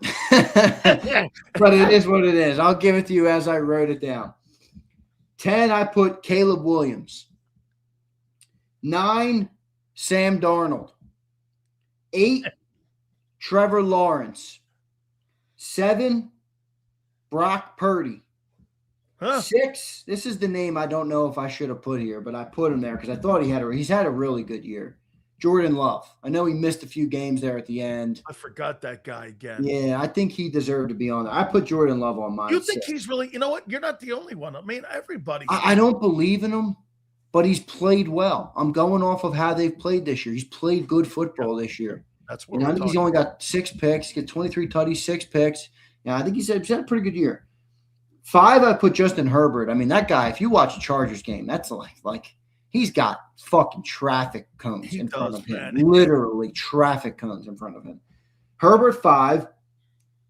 And then we had the same final 4. I got Dak 4. I got Josh Allen 3. I got Drake May 2. And I got Stafford 1. Man, you're right on Love. Look at this. So, I mean, Love's missed. He's played 15 ball games, 23 touchdowns, 6 picks, 101 rating, 66 percentage. You know, the 2 games he missed. Ball, yeah, he has played good ball. Read your list off one more time. I got Stafford 1. I almost put Drake May 1. I was like this close. Because Stafford, I don't know. He had those couple games. I know they only lost. Well, no, the end. He had 3 picks at the end. He still only had 8 for the year. Yeah, I mean, he had those 2 games. They lost collectively 2 games by 4 points, I think it was. I mean, Stafford's still probably the MVP of the league. Stafford 1, Drake May 2, Josh Allen 3, Dak Prescott 4, Justin Herbert 5, Jordan Love 6, Brock Purdy 7, almost dropped him to 8, probably should have dropped him to 8. Trevor Lawrence, 8. Sam Darnold, 9. And Caleb Williams, 10. You want to see what's going to throw both our lists to trash here? Watch this now. For all the Jalenites. Look at the NFC. Rank me the top 3 quarterbacks that you would want to have in the NFC playoffs with the playoff teams that are in there. See, that's a different ranking than the top 10 for the 25 to me. Oh, I know. Yeah. I mean, would you take Stafford over Hurts? Yeah, he's the only one though, probably. You would? Yeah. He's been to 2 Super Bowls. Yeah, Stafford's fucking crazy good, dude. Wow, Harbaugh fired? Wow. John Harbaugh. Holy cow. Wow, that's probably the most coveted job now. Wow. You think they're gonna elevate Todd Monken now? No, he just got requested for an interview. I wouldn't elevate Todd Monken. Can I tell you where I think John Harbaugh lands? Buccaneers. You think they fire Bowles? I do. Dude, he's the most coveted guy. The New York Giants may hire him. 18 years. Harbaugh. Massive winning, Super Bowl coach, Hall of Fame record. Hall of Fame record. Dude, I mean, he's won a shitload of ball games, man. Man, who would get that Ravens job? I mean, and Kevin Stefanski and Lamar Jackson would be sick. I'm not a big fan of the way he handles quarterbacks. Not gonna lie. 2-time coach of the year in a I place know, that I know. But coach of the year is fucking. I mean, it's like but you're in a place that you're never going to win. Yeah, it's true. It's true. Wow. That's Harbaugh. That's as big a name being fired. I did not expect him hitting the market. No way. No way. You fired John. Could you see him with the Raiders? Why would he want to go there? I wouldn't either. I guess. You got to go to a place. The Giants make sense. John Harbaugh in the NFC East. Holy. I mean, the guy was missing his quarterback. How many games did Lamar miss this year? I would fire my current head coach for him. Would you fire Nick Sirianni for Harbaugh? I wouldn't. No, I wouldn't do that. But, I mean, here, if I would, let me look at the playoff teams.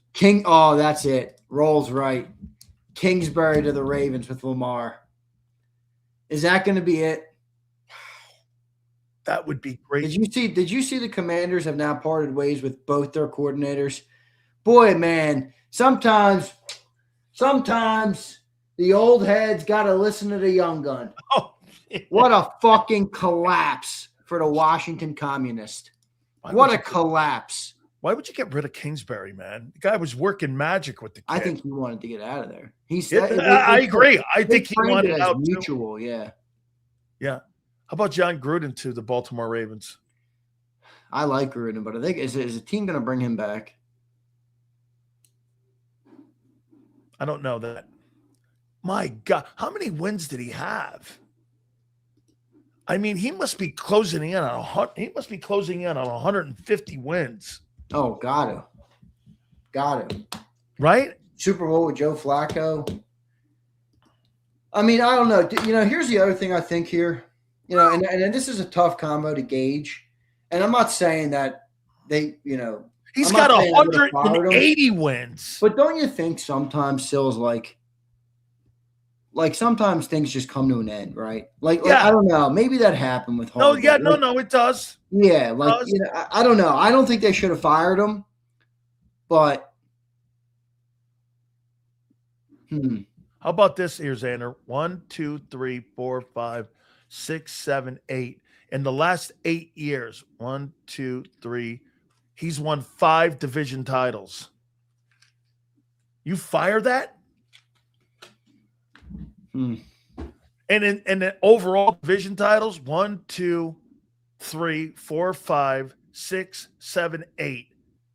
8 division titles. And how many years he was there? 18. 18 years, you had 8 division titles. That's not that great. That's almost half the time you Andy were there. Reid just won 9 fucking straight. Okay, well, Andy Reid's a Hall of Fame head coach. I'm just saying. Look, here's what I'll say that. Here, ready? Eagle fans, listen up. I get it. John Harbaugh probably shouldn't have been fired. If John Harbaugh did that in Philadelphia, 8-9, we would have been asking for him to be fired years ago for never getting to a Super Bowl with Lamar Jackson. I guarantee it. Oh, you think that's why he was fired? That's a great take. Expectations, dude. How many years have we heard the Ravens have this great roster? Oh, they're going to go. Oh, they're going to go. Oh, they're going to go. Oh, never go. Was it John Harbaugh, an assistant coach in Philadelphia? The other thing I think you got to be careful of is I'm not. I know it's hard to win in the NFL, and I don't say this like I'm trying to be know-it-all because I don't believe I know it all. But I think for teams that really want to win, for owners that want to raise the trophy, I think you got to be careful falling into the mediocrity trap where you're not an awful team and you're not a great team every year. You think that's what the Steelers are? Yeah, right. And like if you're talking about Philly, dude, they would have blown. Tomlin would have gotten fired in Philly. Same reason Andy Reid got fired. Andy Reid shouldn't have been fired. If you're going to look at it like that, Andy Reid shouldn't have been fired. I can see John Harbaugh. I can see John Harbaugh in Pittsburgh if Tomlin moves on. How many owners though don't care and they're good with the mediocrity trap? Oh, they love mediocrity because that's right. You're relevant. You're relevant. You know, you don't pay extra bonuses and or whatever for the postseason. And how about if Tomlin moves on, you bring Harbaugh into Pittsburgh? So you know what's about to happen with Harbaugh, though, right? Oh, he's gonna have. You remember? Speaking of Andy, you remember when Andy got fired, and I think it was that night or the next day, he was on a plane to Kansas City. Kansas City. I think that's about to happen with John Harbaugh. Absolutely. Let me give you a story.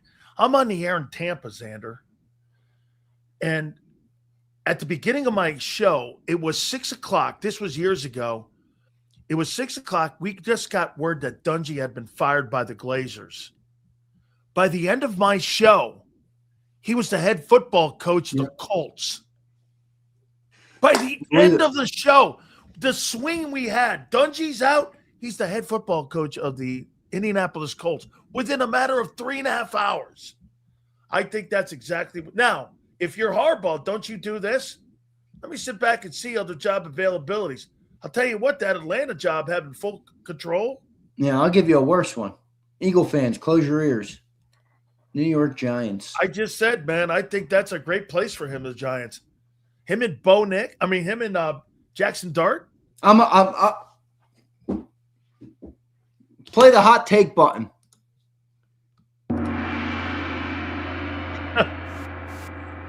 We got a button now? I am officially out on Jackson Dart. Why? That guy is not going to be successful in the long term in the NFL. Because of style of play? Take it to the bank. Well, give me a reason why. Because one, he plays reckless. And two, he's not that good at playing the position. I rewatched 3 Giants games. I know, crazy, but I did because I wanted to see how good this kid was. You talk about players not being on schedule.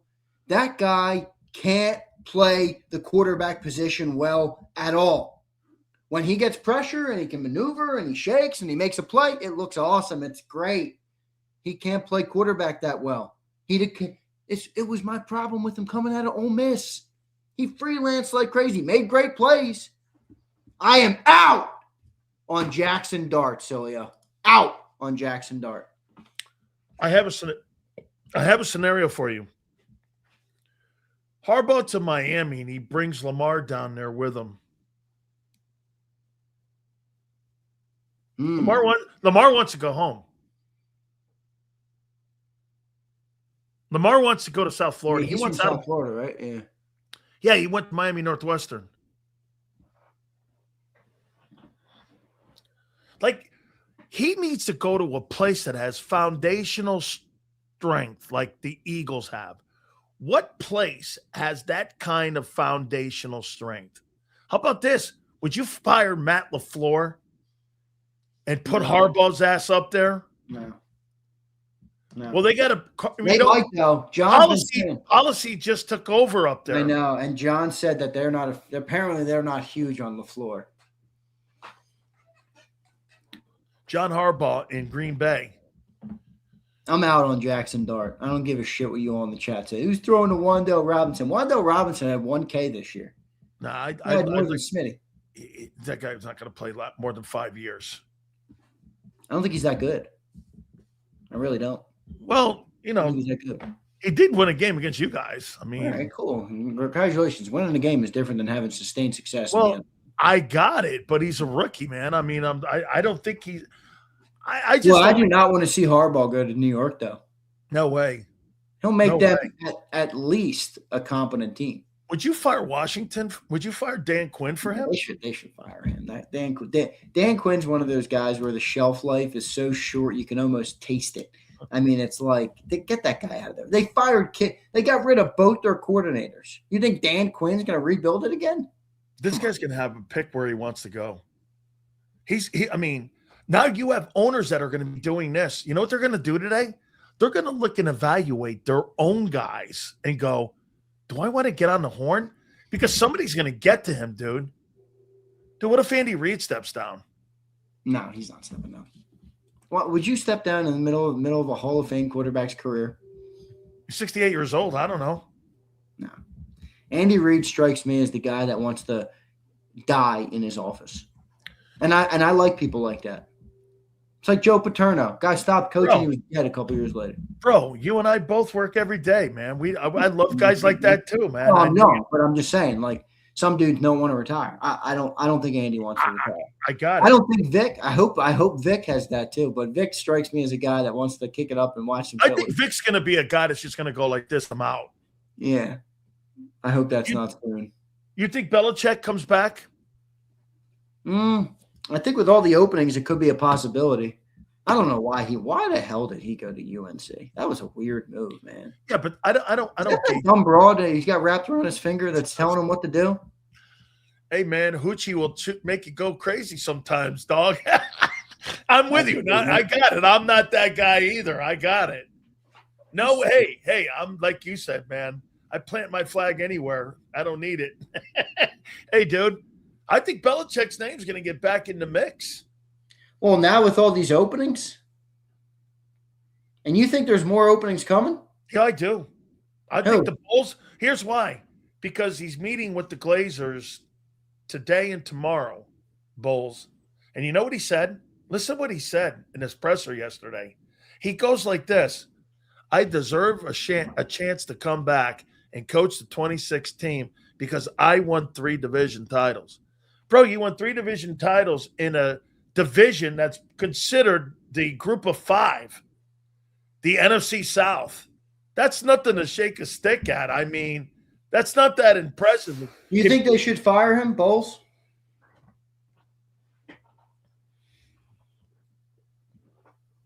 I have a hard time because I like the guy, but I do think he's underachieved. He's 35-35.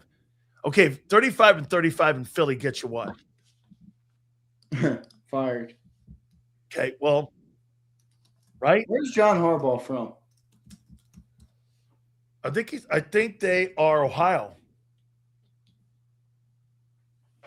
I think they're Ohio, or they might be Pennsylvania guys.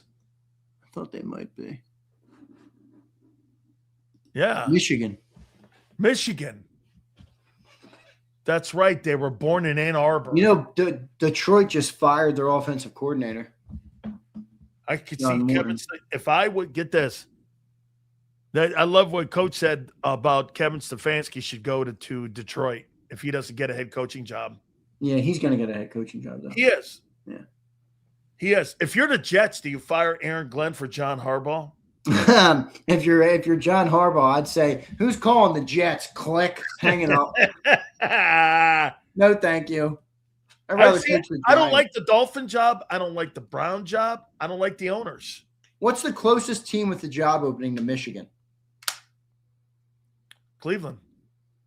Because John Harbaugh is 63. Cleveland. Cleveland's the closest. Yeah, he's not going to want to go. And plus, they're a quarterback. I mean, they're boy, man. John Harbaugh is an enormous 180 wins. Aaron Glenn is. Here's the thing. I do struggle with that because it's like I don't think Jesus Christ himself could have turned the Jets around in 1 year. So but it's been so bad. It's like, do you still move on? I don't know. They haven't been to the playoffs in 15 years. Dude, he's a defensive back, and his team is the first time in NFL history they didn't get a pick. In the modern game, dude, in the 20s, people were throwing for 1,000 passing yards, and they still had picks. Guys rolled their helmet up and put it in their pocket, and they couldn't. And he can't get a pick. See, remember you asked me? You go, you think there's still teams? You think there's still teams that that we're gonna fire? Hey, Betty, I know. I heard him say it too. Don't worry. Yeah, he'll do his Hail Marys. Hey, Bet, he'll do his Hail Marys tonight. Believe me, I know him. Let's read these supers, dude. Jeez, coaching carousel's big, man. Big. I think there's more to come. Here's Zeal. Harbaugh doesn't want to rebuild and would want to go to a stable organization, Pittsburgh. I don't think they're going to fire Tomlin. Yeah, I think it's going to be up to Mike what he wants to do. If Mike wants to walk away, he walks away. You think Rodgers walks away? No. Plays one more year? I think he's got one more year in him. If I were Tomlin, I'd bail out with him. Because where's Pittsburgh going with the quarterback situation? Where are they going? Yeah. Right? Yeah. What are you going to do? Draft a 20-year-old kid? Do it all over again? I don't think so. Well, go find yourself a Sam Darnold. Here's Khaled. There are a lot of good head coach Jeffrey kick Nick, please. Khaled, you're not. Look. Wait, guys. Khaled. Wait.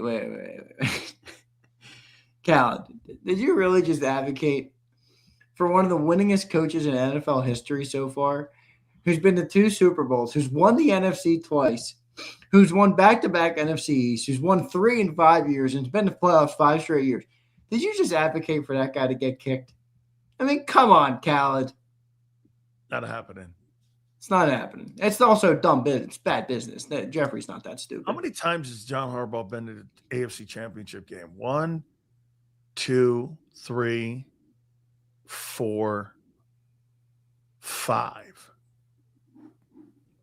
Man, he's a really good freaking coach, dude. Wait, so what if the Eagles get blown out on Sunday? Is Khaled on to something?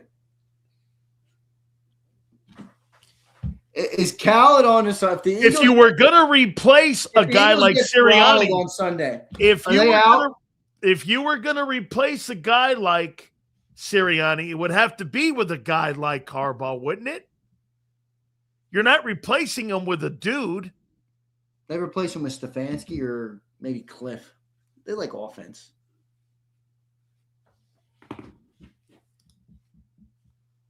No. I can't believe the Ravens did that. I mean, 25 years. Let's read Lucius. We got Randy coming up. I hate when y'all make me do this, but Love has 23 pass touchdowns and 6 interceptions and 0 tutties. Hurts has 26, 6, and 8 rushing. Hurts had a better year. Lucius, it's not boiled down to what the numbers are, my friend. Jalen had a 5 really bad game stretch, dude. I don't agree with you at all. Yeah. Not even a little bit. And I don't give a shit about the numbers. Yeah. So, I don't know. I mean, man, John Harbaugh being fired. It's big, man. I can't wait. Here, a couple more. Here's Hogan. Sills, 49ers fans are wondering if Sirianni's headset actually works during the game. 49ers went 12-5 and took a $90 million dead cap hit this year. Hogan is one of our resident 49er fans here on the show. Let me tell Randy before we bring him up here. Randy, your camera's sideways. Yeah, he'll fix it. I'm sure he'll fix it when he comes on. Yeah. All right, one more. Here's Marshall. All y'all shooting shots at me. I'm not changing mine. I'm the ultimate Jalenite.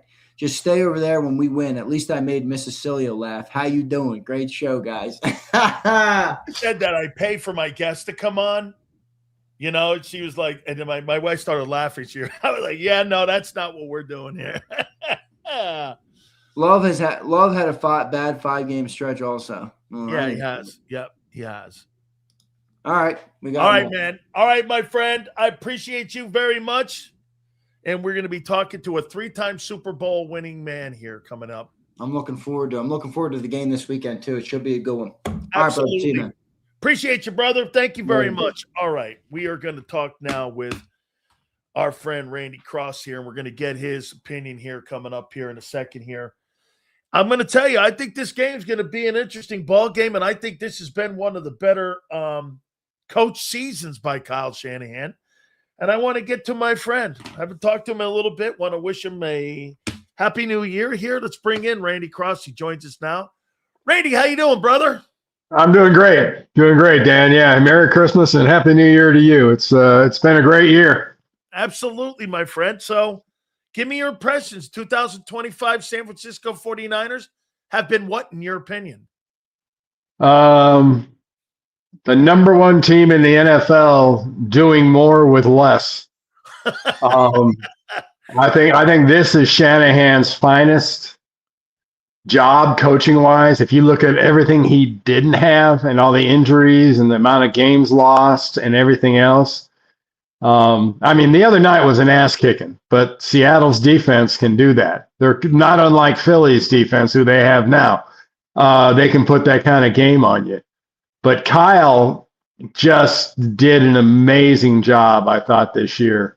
I mean, everyone loves Brock Purdy, and rightfully so for the job that he's done, but it's pretty convenient when suddenly you start thinking about the 7 or 8 games that it was Mac Jones that was leading that team, and only losing 1 game during that span was pretty amazing. And how about this too, Randy? When you make those comments about it, listen to these numbers here offensively. They're 7th overall. They're 5th in passing with 2 quarterbacks. They're 10th in scoring. They're 4th in red zone, and they're number 1 on 3rd down with 2 different dudes. With Ricky Pearsall being out, Kittle in and out of the lineup, Trent Williams being in and out of the lineup, really not having a number 1 go-to wide receiver when you don't have Ayuk in there. I mean, yeah, it's been really remarkable of the job. I mean, he's shown a lot more patience this year, don't you think? Yeah, I think so. And as quick as we all are to say, well, gee, it's Kyle and he's done a great job, I think you got to go kind of soup to nuts. Start with Jed York and the way that he's led that organization. And, you can lead by not being overly manipulative. And that's Jed. Jed's basically sat back, hired Kyle, hired John, and said, go. We'll take care of the business side. You guys take care of the football side. And John Lynch doing what he's done. I mean, you look at them at the line of scrimmage from what they had at the beginning of the year to what they've had now the last couple of weeks. They've managed to draft really well and do a lot of things that I think a lot of people were surprised at the amount of games they won, the amount of yards they've gained. And I think there's a reason they've got one of the more rabid fan bases in the league that travel like crazy. And that'll be a familiar scene. A lot of those crazy traveling Niner fans are used to the city of love. I'm going to get to that here in a minute here, my friend. Randy Cross, the owner of 3 Super Bowl rings. And you know what you got with Philly fans right now that are commenting? They're saying soft schedule. But I turn around and go, well, wait, they beat Chicago and they split with the Rams and they split with Seattle. Yeah. And you look at the Eagles and what they've played in the NFC East. I mean, there's nobody in that conference and nobody in that division that shakes. Hey, you really want to talk about beating the Giants? Yeah. No, they split with the Giants, actually. Yeah, I know. And, the Cowboys, who are sort of in and out and very unpredictable. Yeah. So I don't know. I think in the NFL, the schedule thing is I don't agree with it. I think some teams get lucky by where they finish a year before and where they have to play, the group of teams they have to play. New England's a good example of that. But in the NFL, if you can beat a ton of teams more than you lose, I don't care who it is. And you know, Dan, you played. We both played too long. You don't get real picky about how you win or, the quality of wins. I mean, that's for those bullshit college football conversations. I used to say, listen to what we used to go and say about the Niners. Well, the Niners are in the West. They got the Rams, and they really don't have anybody else. You get into a ball game when they're blowing you out and they got 21 on the board on you, and you're like, wait a minute. They're not very good. How are they doing this? Wait, they only got 2 guys on offense. Yeah, no, it's that's what's made the NFL so compelling. And give them credit. I think one of the greatest marketing products they've put out there in space is Red Zone. And I'm like a crack addict on Sundays, just sitting there, and they give you play after play after play, game, play after play, game, play after play, game. You say you're freaking exhausted after 6 hours of that. You're glad when they get to the highlights of all the scores. I love it, man. Randy, what do you make of the game Sunday? You think how do you look at the Niners in this game against the Eagles? I think it's very, very simplistic. And I think if Sirianni handles this the right way, you want to go in and say, let's just trade punches. Let's see who can be the more physical team. And that's something that you've seen the Niners have issues with, and recently with the way the Seattle game went. I know Trent Williams is going to be back. There's a chance, a slight chance, maybe I guess divisional, that'd be the week after, that Warner can get back. Bosa's making noise about wanting to come back for the Super Bowl. But for the guys they have, if I'm playing San Francisco this weekend, I'm teeing it up. I'm looking at my offensive and defensive lines and saying, look, this is not complicated. If you push them back, if you're more physical than they are, they can't beat you. And, sadly, that's kind of the situation. That's how I would anticipate Philadelphia handling it, just giving you an overdose of Barkley and giving you all the interior pressure and whatnot you can get on defense. Fight him in a phone booth, right? That's what you want. To do. Like that kind of. Hey, Randy, let me say this, because I think the offense has been really inconsistent for the Eagles all season long, and it has. They've struggled a little bit in the run game. They're down in the bottom in the passing game. You played on so many great football teams, and all those Super Bowl teams. Did you ever have because you guys didn't. I don't ever remember you guys being like inconsistent on offense. You never really were. But did you find it to have a different identity? And how much did you lean on what you guys had done in the past going into the playoffs? Do you think the Eagles' history of playing in the last 5 playoffs, the 2 Super Bowls, do you think that's a thing going into the playoffs for them? I'm a big believer in having been there. I think it's a bonus. Now, every few years you get a group that's kind of the happy dummies. And we were like that in 81. We didn't know any better. Sometimes that'll work. Maybe that'll work for New England. Maybe some of the other teams over on the NFC, maybe even Seattle, the way they're playing, can go into the playoffs and go, what do we worry about? What's our downside? And that's dangerous. But when you go in, especially when you're on the road and you're going into a team at home, and if that team has a lot of experience, that's a steep hill. Let me ask you about some of these playoffs. What do you make of the Bears? What do you think their chances are in the postseason? They can run the ball. They've got some pretty good coaches. Ben Johnson has shown that he really is a savant as the offensive-minded guy there. And they got Dennis Allen up there on defense. They went into Philly and they beat people up. What do you make of Chicago? That's a pretty good coach job there this year by them. I agree. They can either scheme you or they can squish you. And that's rare. They can give you all the fancy stuff. It's kind of the formula that's missing from my old team, from the Niners, is their squishy part is not really right there right now. They're not that physical. But Chicago can do that. And they're very much like a lot of playoff teams. Williams has got to still show he can do it in one of these big games and really repeat it and back it up. I love watching this kid. I mean, he makes some plays that are just stupid. And he can layer throws. He's got an incredibly strong arm. So, I think Chicago's two things. To me, they're going to be tough with the run on the ball. They're going to be really tough on defense. They can make the big plays with the classic passing game because they're quarterback. But they're like a lot of teams in the playoffs in the NFL the last 4 or 5 years.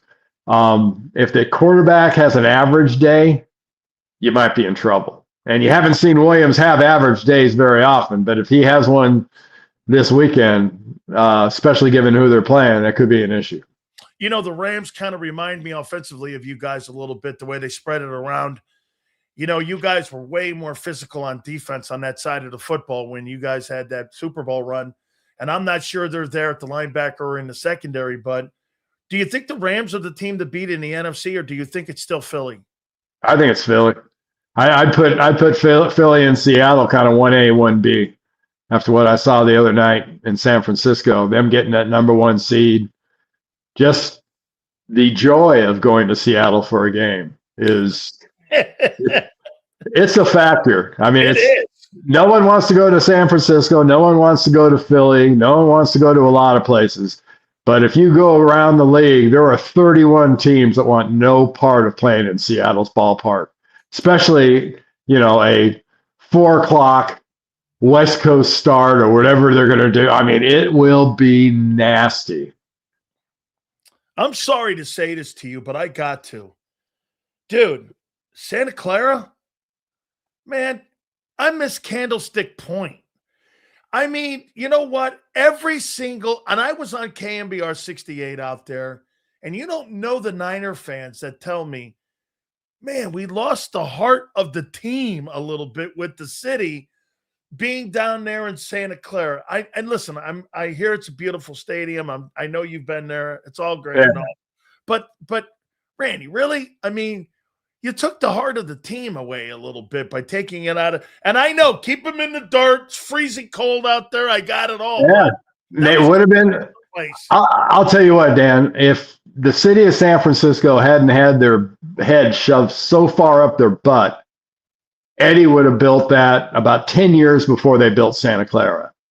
It'd have been smooth transition. He'd have built it in the area behind Candlestick Park.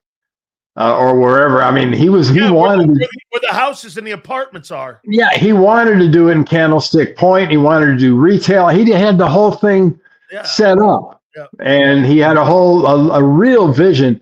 The city just didn't want any part of it. Which, and there are some cities right now that are deeply regretting making deals on their stadiums. Number 1 on the list is probably Cincinnati, but. That might be their second regret after they let Joe Burrow go. I love it. What's your takeaway on Jalen Hurts? What do you make of him? I mean, you hear this all the time. He's limited. I say that too. And Joe Theismann killed me on it, saying, well, he wins a lot. I mean, but still, when you watch him in the pocket, I still don't see the skill set like when I see a Purdy in the pocket. But yet he wins. So, Rainey, it's a kind of a contradiction when you talk about the kid. How do you see him? I think it's a different offense. It's not the same kind of offense. And it necessitates a quarterback that A, has to be tough as shit because he's going to get hit. B, very tough because he's going to have to run. And C, he's got to have a big arm because they've got the guys to get down the field. And they ask him to throw some pretty tough patterns at times. To those receivers. And I mean, he's got the guns down the field to throw them to. Is he going to throw all the little layered, nuance routes? He can. I don't know how often they're going to ask him to do it. So, yeah, I think there's Jalen Hurts. Every time anybody doubts Jalen Hurts, all he should do is do this. Randy, I heard Steve Young the other day say something that I was like, I couldn't believe Steve Young said this. He's like, when I watch Brock Purdy in the pocket, there's a lot of Montana qualities that he has on seeing and spreading the ball around. He's always looking down the field when he's scrambling. He wants to make plays. Now, when Joe was younger, as you know, and Bill Walsh told me this, they would run him right, like the famous catch in the back of the end zone, because they were teaching Joe how to manage half the field. When Joe got more experience, he was more the drop back guy, and he was murdering everybody in the middle of the field. Do you see those same kind of qualities in Purdy? Yeah, I do. He's and just like Joe, and it's been fun to see, especially this year when he came back from this toe injury. He's had a little more personality to him. Yeah. He's had a little more smack to him, and that's been fun to see. I can imagine you can be pretty humble when you're the last guy drafted in the NFL drafted. You get to be a starter. Yeah. You're not going to get over your skis too far. But the way he's played and the way he does play, and yeah, it sounds sacrilegious at times when the comparison is made, but the timing that he throws with, the accuracy he throws with, is very Montana-like. And there's a few other guys in the league that are in offenses that are starting to show those signs, but nobody does it better at this point than Brock. I have to bring this up. Lawrence Taylor was doing a show, and he said if Tom Brady played in his era, he said this, I'd knock the GOAT out of that guy. And he went, the guy that is the GOAT to him is Montana, because Joe took the beatings. Joe took the hits when you could hit everybody, got up, made plays. And LT's like, there's no guy and me too. I've played against him. I've played against you. And I'm like, why, and when I say it, it's sacrilegious. Like, I don't care what Brady has. Yeah. I've never seen anything like the guy. The best defense for both of them, and not that either needs defense, but I mean, they're different eras. Yeah. It's a different game. There are a lot of players playing today. If you think careers at times are short now, if they still had the rules we played with, the number of 10-year quarterbacks in the NFL with the size and speed of these guys, you wouldn't be able to count them on a hand. You might be able to count them on a finger. It's totally different. And, I just think the way Joe played all the way around and trying to compare objectively those eras, Joe might have played for 20 years like Tom, 20-something years like Tom if you couldn't hit him. Did you see the hit that I can't remember what game I was watching. Oh, it was the Georgia game against Ole Miss. Oh, yeah, the quarterback. They put it on the quarterback? Yeah. I hit that, and I looked at the TV, and I'm going, where's the flag? I didn't know you could still do that. I mean, that's crazy. I know you can't do that in the NFL. A couple more questions here for you. Sure. So I had Bernie Kosar on, and we were checking on his health, hurricane stuff and all. So I was checking on him. You know what he said about the modern quarterback? And you tell me, Randy, playing in that offensive line, setting protections with Joe and all that. And he said the advantage that guys in the past had, he thinks technology has hurt the quarterbacks of today, because Bernie said, I didn't have anybody in my ear. When you went to the line of scrimmage, these quarterbacks we had to dissect the defense right there. We did. Now you have guys first and second telling you about what you're going to call. Bernie goes, he thinks technology has hurt the development of the quarterbacks because they're constantly giving them intel.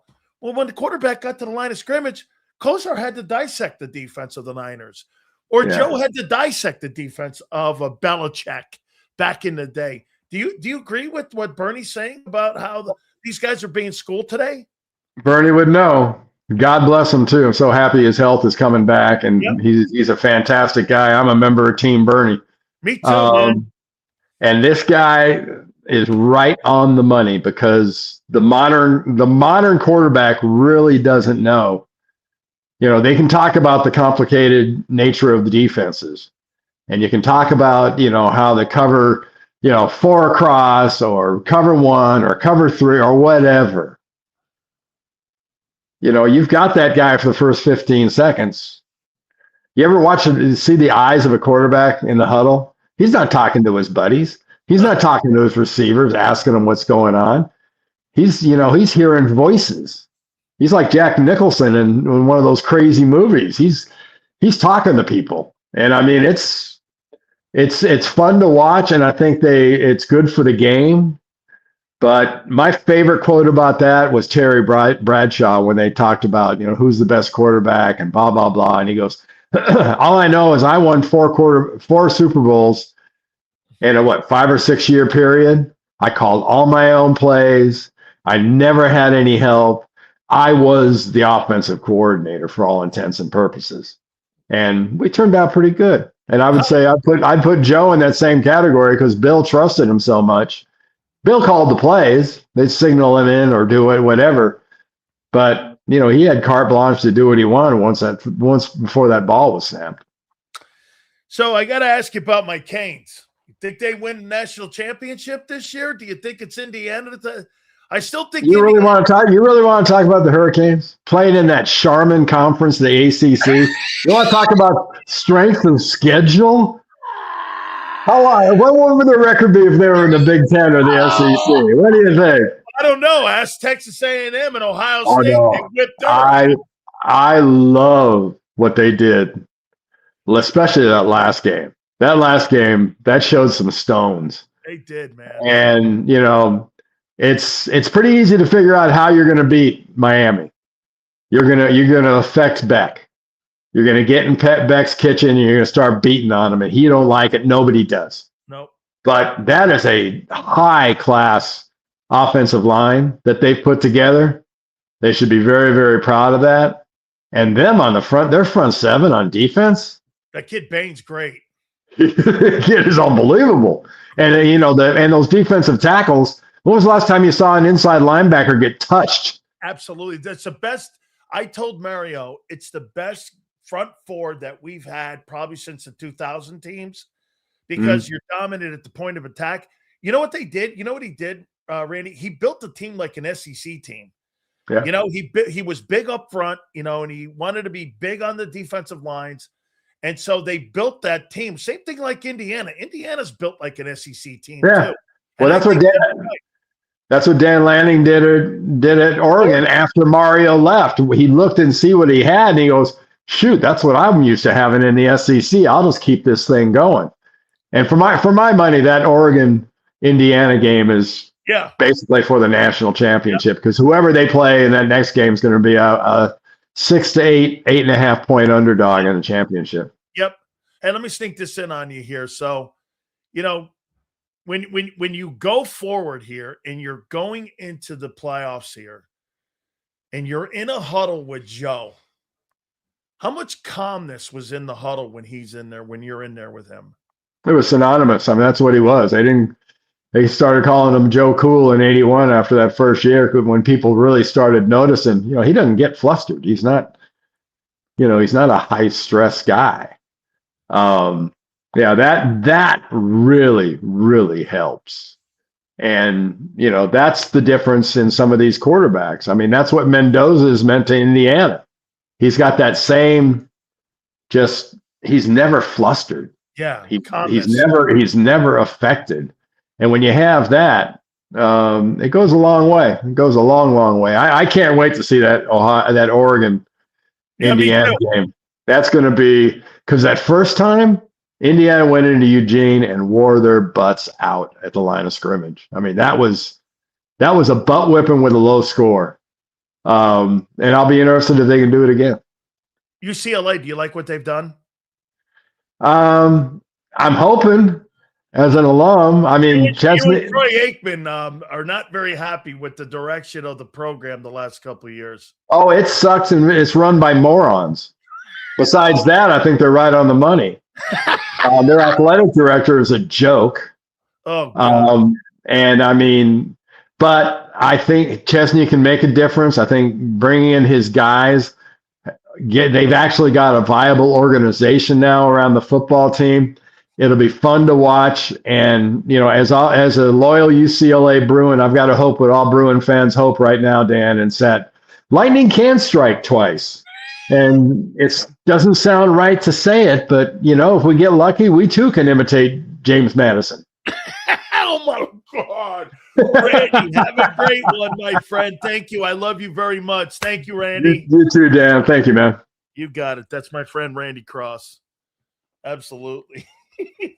And them UCLA guys ain't very happy with the program. All right, let me pay some bills here. My great friend, John Morgan and Morgan.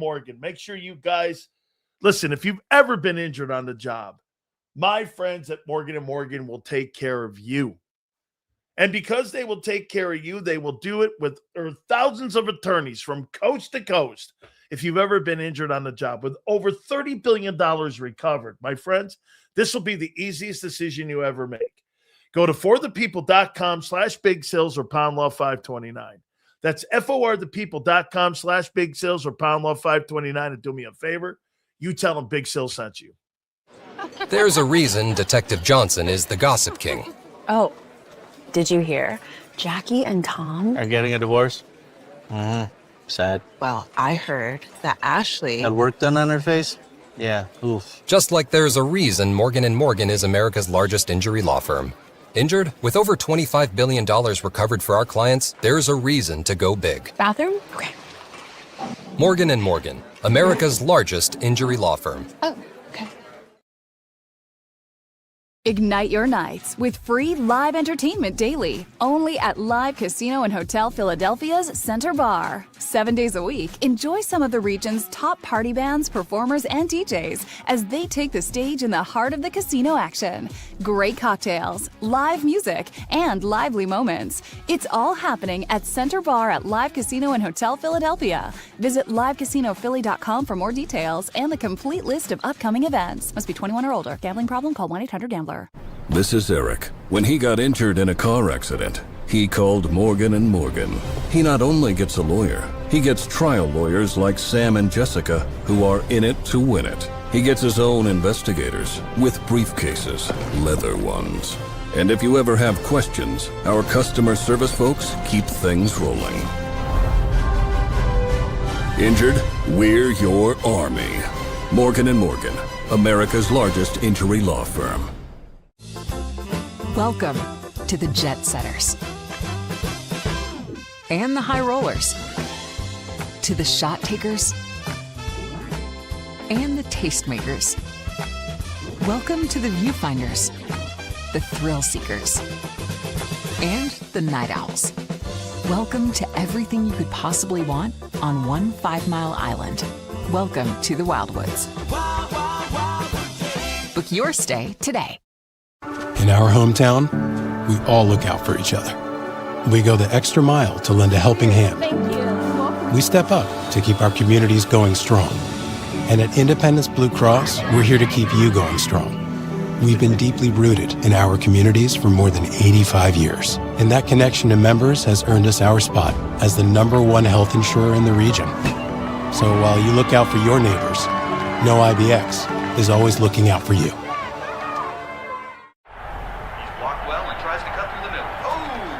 Your gut says Miami is going to win, and you should take the over. Your gut also said your NFT selfies would only go up in value. They didn't. But your head is on Sports Grid and knows the QB is in concussion protocol.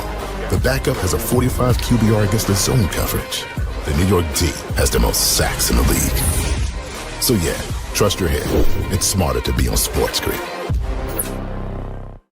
EAGLES. Eagles.